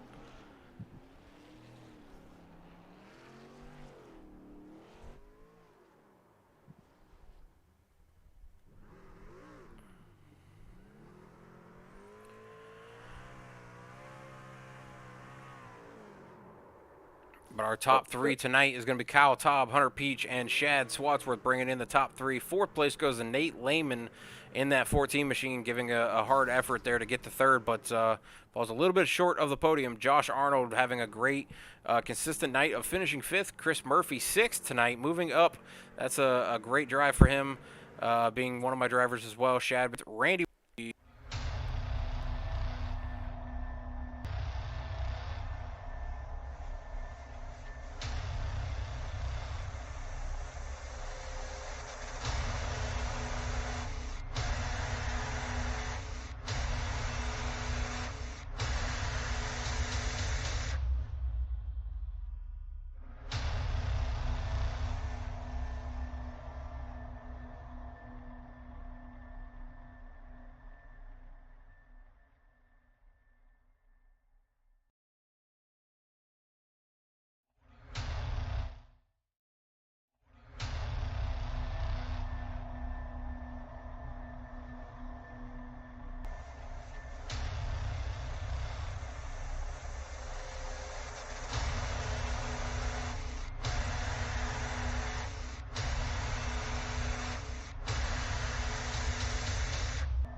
In the top three, Burnout Lane booth here now with Shad Swatsworth finishing third tonight. Shad, you got a copy?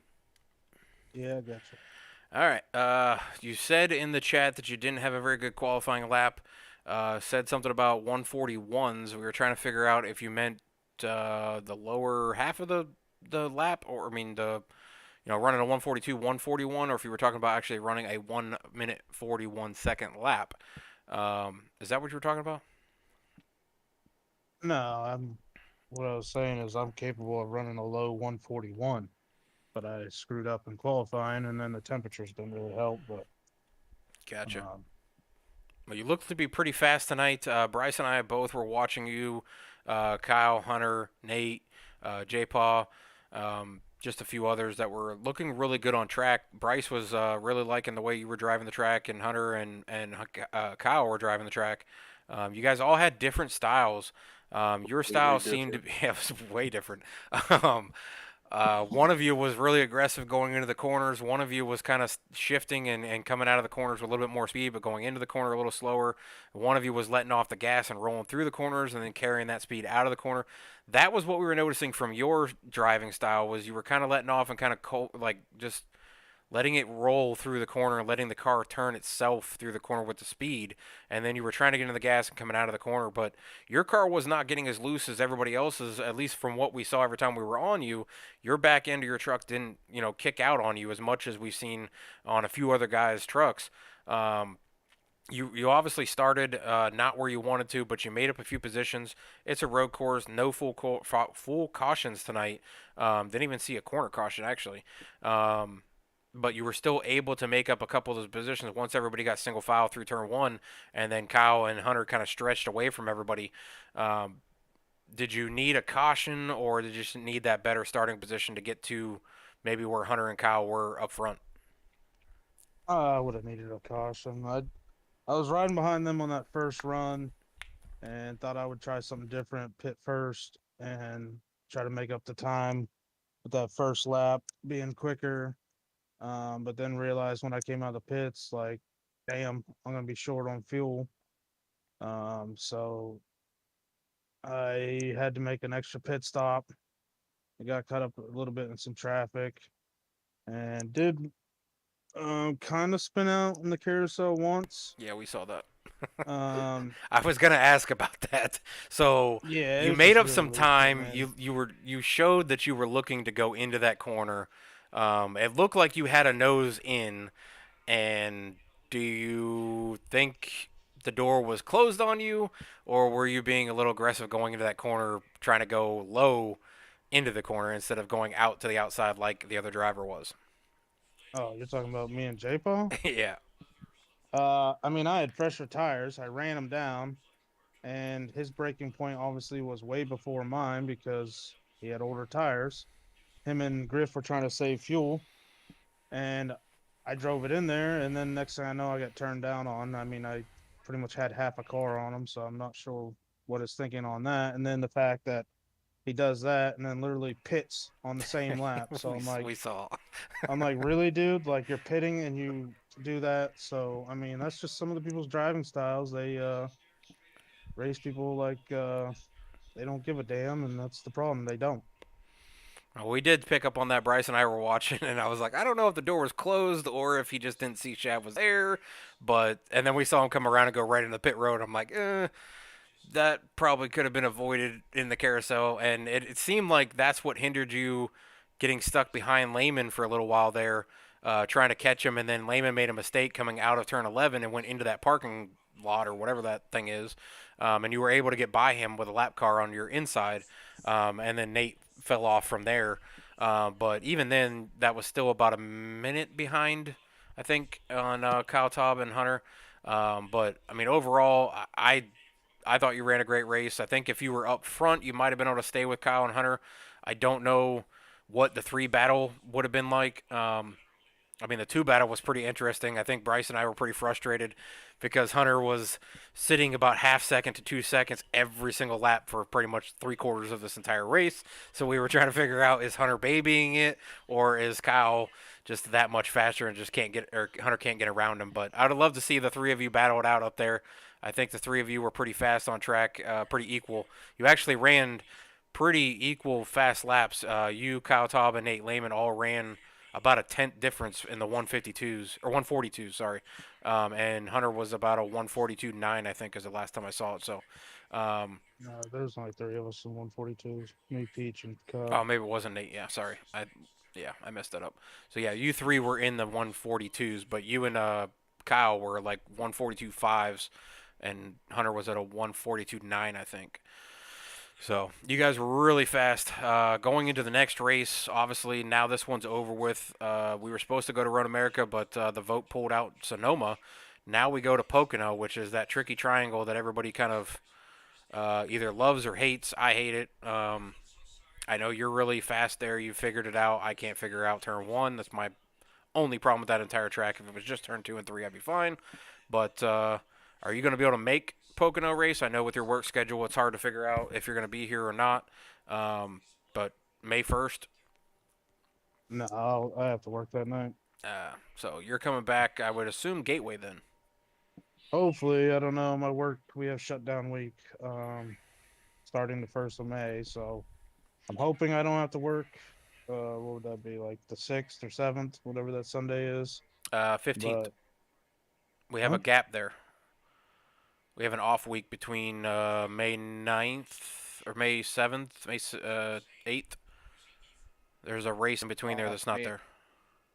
off May 8th because of Mother's Day. Yeah, Oh, okay, well, then I'll be able to make the next one after that. So I'll miss Pocono, but I'll be able to make Gateway. gotcha. Well, any shout outs for you?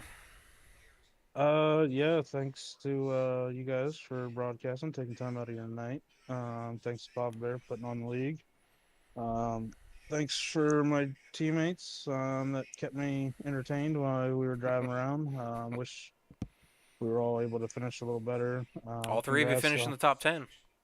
Yeah. Top 8 actually. Congrats to Hunter and Kyle. I mean, those dudes were fast and consistent, and they definitely deserve to battle for the win. I might have been able to be up there if I wasn't stupid with the strategy and didn't spin out, but those guys were fast, so they definitely deserve to be up where they are. So, congrats to both of them, and yeah, that's it. All right, Bryce. Any questions for Shad since you were paying attention to his driving style and saying you were gonna have to take notes? Yeah, I was criticizing it at first. I just was just wondering why you're steering that wheel as hard as you were. I was like, this guy's going to really tighten his car up, but seeing how slick the track was, it seemed to really work out for you. So I really took that criticism away to see how fast you were actually able to keep up going around there tonight. Yeah, with the trucks, one, the back ends are light on them, so they're super loose. You have to baby the throttle just about everywhere around here, and my style of rolling through the turns, I think, is just what I like because you can carry speed without having to be on the gas. So it saves the tires and you still can go fast. Sure. But I enjoyed watching. Took some notes for myself. We got that race coming up over at HTL here soon, so Yeah, appreciate you Shad driving out might be there. in that race with you actually, depending on his work schedule. So, Cool. yeah, I might be there. Cool, um, cool. but yeah, congrats on third place. I know you're not racing for a championship with your work schedule, but I know you're usually trying to get to that top 10. You're hovering right there. So, um, a couple of other races. I know you got a few races coming up that you like. Auto Club, Bristol, Michigan, all coming up that you like. So maybe we'll be able to get another win or so and move up into the top 10 and be there at the end of the season like last season. Yeah, appreciate it. Bryce, go ahead and take second place. That's Hunter Peach in that 26 that you were so frustrated with, staying right there between a half second and 2 seconds the entire race. Go ahead and take that spot, bud. Hunter, Yeah, how I you got doing? you. Yeah. I'm doing Uh, good. Man, that was stressful. I'm gonna have a little hard time sleeping tonight. I'm not gonna lie to you. I was watching on board, you chasing him down there, and man, I was wondering what was going on with the shifting. I mean, I could see that you were losing the back end, like Shad was explaining. It was really easy to do that, but the gearing, what happened towards the end? I mean, I felt like if you were just to downshift coming out of the corner, maybe even going into the corner, you might have been able to get the bite you needed to get up onto Kyle and possibly pass him.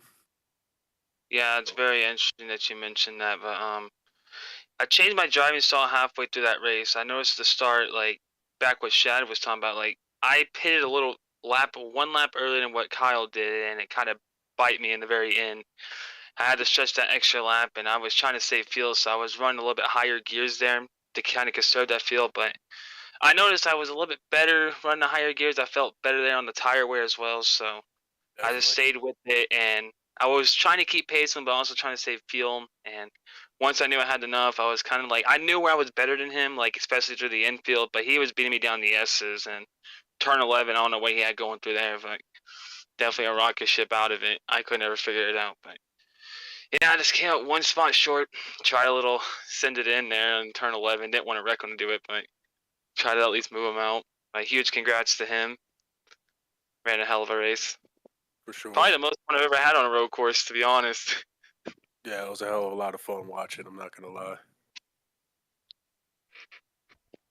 Well, yeah, Hunter, we were definitely watching you go through these corners, and I think both Bryce and I were like, just shift down one time, come on. Yeah. And you were coming right to his back bumper there in the carousel, and we were like, oh, because I ran a lap inside the cockpit with Kyle, with the dashboard up, so we could see the speed and the shifting, and then we ran a lap with you, and that's where we were noticing is you'd changed how you were driving early in the race, where you were driving deeper into the corners and hard braking, and then later in the race, you were kind of letting it go into the corners and staying in a higher gear, trying to carry the momentum out of the corner. But Kyle, being in that lower gear, was just able to get the RPMs to roll out of the corner and stretch on you, and then you'd gain right back to him right before the next turn. And then as you went through the corner, you'd be right on that back bumper, and then Kyle would just say "see ya" out of the Exactly. corners, and then you'd carry the momentum right back to him. And just if you would have just downshifted, we were both sitting here screaming, "Just shift, shift, shift!" But Yeah, just do it. we were kind of wondering about the fuel situation. Also, I had pointed that out coming to the end, and I was like, "Well, Hunter pitted one lap earlier than Kyle. We saw them pit between 19 and 20 laps. We're coming to that 19/20th lap.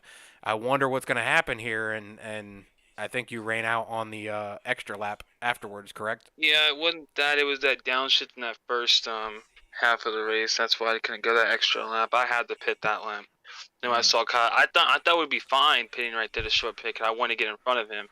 It wasn't that it was hard to pass. It was trying to find a good spot to make the pass to where it wasn't jeopardizing both of us. But yeah, it was pitted one lap earlier, and then what I did in the last run, where changing the shifting, it definitely helped a lot, saved the fuel. Well, I love having you come up in the booth. I love watching your race, but I'm gonna pick on you a little bit here because I gotta know. The whole race, you stayed about a half second to 2 seconds behind Kyle.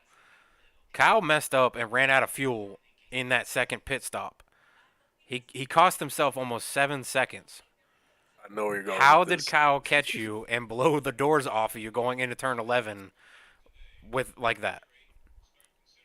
Well, like I said, I was still in the field. I wish I made sure I had enough to the end. I was like, because when I know he talked to me in the race, he was like, "Well, do you have enough fuel?" I was really like, maybe enough. I was running out maybe after the S's, so it was borderline. I mean, it might have been one lap to the good, but it was on the border of running out in turn 11. So I just want to make sure if he got around me, I had that fuel in the end, to where I can at least try to make a late charge on him. I just want to make sure I had just quite a bit more. So we So saw if you it go came into down that turn to it, 11. Were you going to give him the Tony Stewart bump? I didn't want to put him on the Bears. I just wanted to move him up the track just a little Okay. bit there, and then I noticed.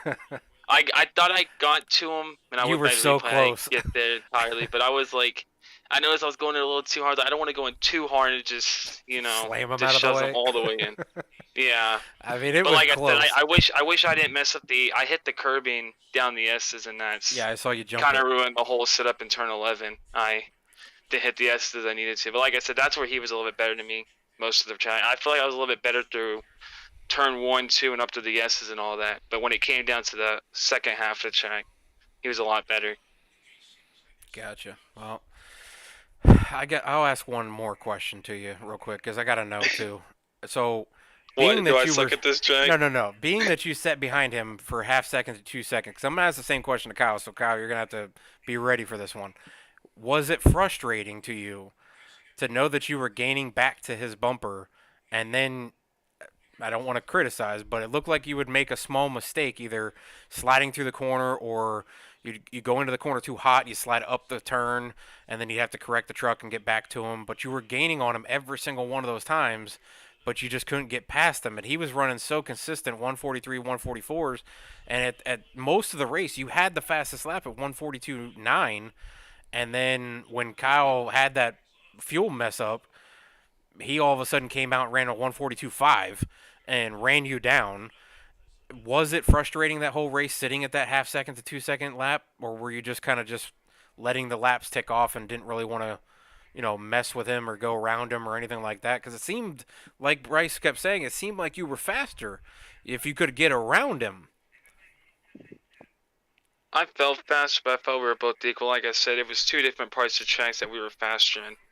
Like, if I was going to make the pass, it had to be in the first section. He was obviously better in the second section. So it was trying to time the passes to where I can make it clean, but also it's like I had a blast doing it, so that's the most important thing. Out of all the road courses I've done, it was really fun to battle him, like being that close the whole way through with none of us going off track and making it hitting each other anyway. So, but yeah, it's just trying to find that edge to where you don't. Cause I drove some turns deeper than what he did. It was trying not to overdrive it to where it hit him, but not also jeopardize me. Cause there was a couple of times I wheel hopped in Tokyo drifted through We turn noticed 11 because that. I went in too deep. So I mean, That's it was what we just were trying not to go noticing. too So deep, but also trying to make the pass. I mean, it one that it was really frustrating. It's just find the right area to do it so it sets up for the next turn. gotcha. Yeah. We definitely were noticing that. So that's where we were Not like, like a walk and swim where there's a lot of runoff and a lot of yeah. straightaways. We noticed your truck step sideways a few times, and we were trying to wonder what was going on there. But it was Yeah, pretty definitely wheel pretty fun to hop. watch you guys. Too deep. Yeah, we saw the smoke rolling off the tires a couple times. But Yeah, I had a blast doing it though. I mean, great race, finishing second. Any last shout outs for you? Yeah, shout out to all my friends watching the broadcast. For you putting on the broadcast and Bryce coming up here with you. Mike for putting on this league and making a last minute adjustment from Road America to Sonoma. Don't know how Road America would win, but we'll never know. I mean, You don't want to and know. Like Sonoma's I the better don't. choice. No, Sonoma's the better choice for sure. Okay, I'll take your word for it. But yeah, I mean, shout out to everybody watching out there, and hope everybody's doing good. And we'll move on to, I believe it's Pocono, right? Yeah, Pocono would be the next race. J Paul's track should Yeah. be fun.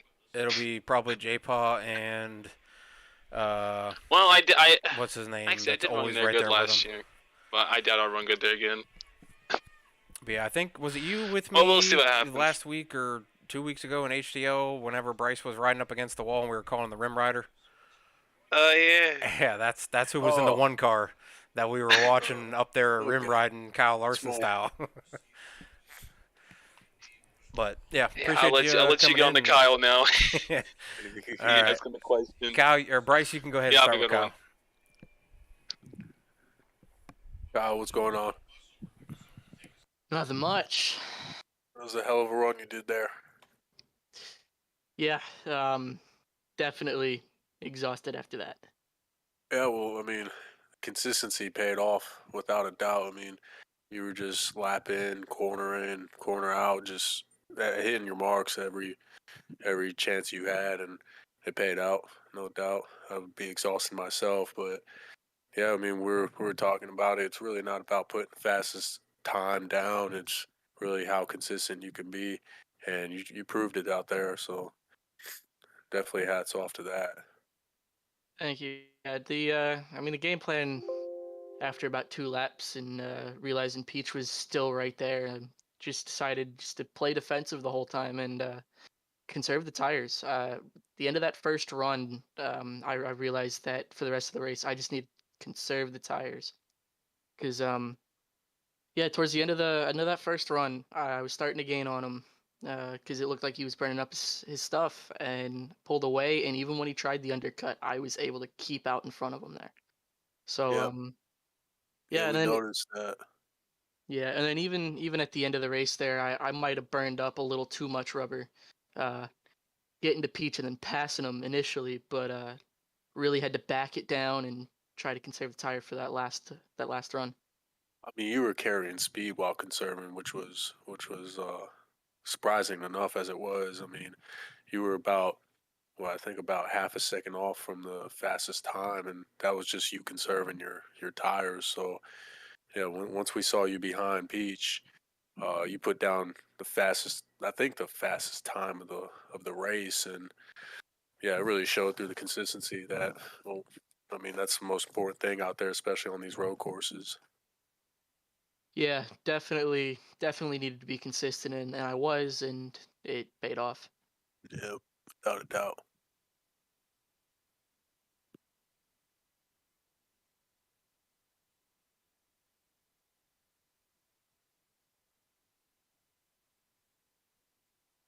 So it's, I mean, I'll carry Oh, going, but sorry. I no, was you're talking good. the whole time and I was on mute. um, Oh, I was gonna say, Kyle, you kind of not really showing displeasure or nothing, but you were kind of putting your feelings out there in Discord today when Braden said he was gonna show up today, and you were like, "Oh, come on, give one of us a chance." And he didn't show up tonight, and you come out here and you get the pole. You were the fastest in practice. You led the most laps. You led a lap. You got the win, all the points you could possibly get, all the different things. You got the fastest lap. I mean, you dominated basically from start to finish. Um, what do you think would have been a difference if Braden would have been here? Braden would have gotten the maximum amount of points. I was wondering No, what you would say. yeah, no, he's Braden is one of those guys that at road courses, regardless of what car or track you put him in or on, he's gonna go out there and give you a top three at a bare minimum. He's that good and that consistent around these places. Well, I was wondering because I mean, you put it out there in Discord. He didn't show up tonight, but you definitely took full advantage of every single bit of that you possibly could have with collecting as many points as you could have. And I think you've missed a few races, so you're back in the points just a little bit now. If I could get these things to refresh, I'd be able to pull it up. But yeah, I think. Points are updated, Kurt. Yep, there they are. I was trying to get it to refresh. Computer's a little slow. But yeah, so Josh Arnold's still sitting first in the points now, 1 point back from Nate Lehman still. Hunter still third, only 7 points back from the lead. And then Chad up to sixth. And Kyle, you have moved up to 15th with your first win of the turn down for what season here. You are, what, 40? Nope, about 100 points. Nope, about 170 points. So you're a little back, 140 points from catching the leaders, but you have missed a few races. What do you think you can do by the end of the season? Do you think you can get to the top 10? Maybe, You're about hopefully. 35 points from the top 10. Yeah, I mean, I've missed too many races to be in contention for the championship, but I mean, I come every week to win. I'm not really focused on winning the championship, so. Gotcha. Well, you're definitely really fast at Sonoma. That's for 100% sure. Super consistent. Definitely enjoyed watching you run around the track tonight, avoiding some lap down cars that were off track, and really putting an insane fast lap down whenever you had that fuel issue, which was almost 4 tenths or half second faster than the previous fast lap of the race, which was by Hunter. So um, when you needed it, you did it. So congratulations on getting your first win. Big night, max points. Um, any last shout outs for you? Yeah, shout out to the J-Paw Militia or CDR. You know, they're them. They're amazing. They're a great group to be around. And without them, I wouldn't be here. I wouldn't be on iRacing. You know, I probably wouldn't even be this good. Um, and then shout out to you, Kurt, you, Bryce, as well. Papa Bear for the broadcasts and the events every week. So I know you just mentioned about J-Paw Militia and stuff. So I've got to ask because I noticed in Discord, you were not in the Discord chat with them. You rode around by yourself in a separate Discord channel. Was that just preference because of people talking? You just wanted silence while you were up front leading all these laps, or did you just not want to be in the group? chat when the race was going on. Yeah, it's more of a preference thing. I prefer to have silence. as quiet as I can, as few people around me as I can. It's just Feel that. better for me to focus. See, I know some Yep. guys that like the silence, and some guys say I need the noise to take me to be able to focus. And I know some people say I like having music play. I've kind of been all over the place with it. Silence to me is very boring, and I don't know. I like having I had somebody to music talk to. playing. Oh, okay. See, all right. So you didn't have full silence. I gotta No, have some noise. I can't have full Nah. silence. The Like I sound of the know. motor is all I need, baby. Yeah, I can't do that. I don't know if Shad's still in the chat or not, but this dude takes road trips and won't turn on the freaking radio for 20 hours on a road trip Oh no. and just listen to the wind. So I can't do that. I've got to have music playing. I got to have something, going around in the background, something like that. I can't do silence. Even though some silence sometimes is nice, but driving or racing on here, I got to have some noise. But yeah, overall great night. Good showing. A lot of great racing all over the place for different Great pairings. race. Enjoyed having you in the booth, Bryce. You're welcome anytime to come in here. Usually Pete's in here with me. Um, One of the Mount Rushmore broadcasters, I would consider him to be up there. So we're always looking for just that extra person, third person to come in if you want. Doesn't You're more than welcome to come in and join us. Hunter's joined me on the HTL side. You've seen Zach Meredith over there. You've seen Steven Synapsis over there in the broadcast booth. So you guys at HTL, if you guys want to come in and sit in here and broadcast, and I mean, you guys are all same level skills and a lot of experience between all of you guys. So I really appreciate you coming in tonight. I know it was kind of last minute. Found out from Pete that he wasn't gonna be able to make it, so just put it out there, and you were the first one to jump in. Was like, hey, I'll jump in. So appreciate it, and definitely loved having you in here. Great to be there, guys. But that's going to be it for tonight. Next week, like we said, Pocono. So we'll see if old J-Paw can get that win at Pocono or if he's going to get caught up in somebody's mess. But we'll see. I know he's itching to get that win at Pocono and probably really, really wants it. So we'll see what happens next week. But running the last commercial here, and we'll catch you guys next week.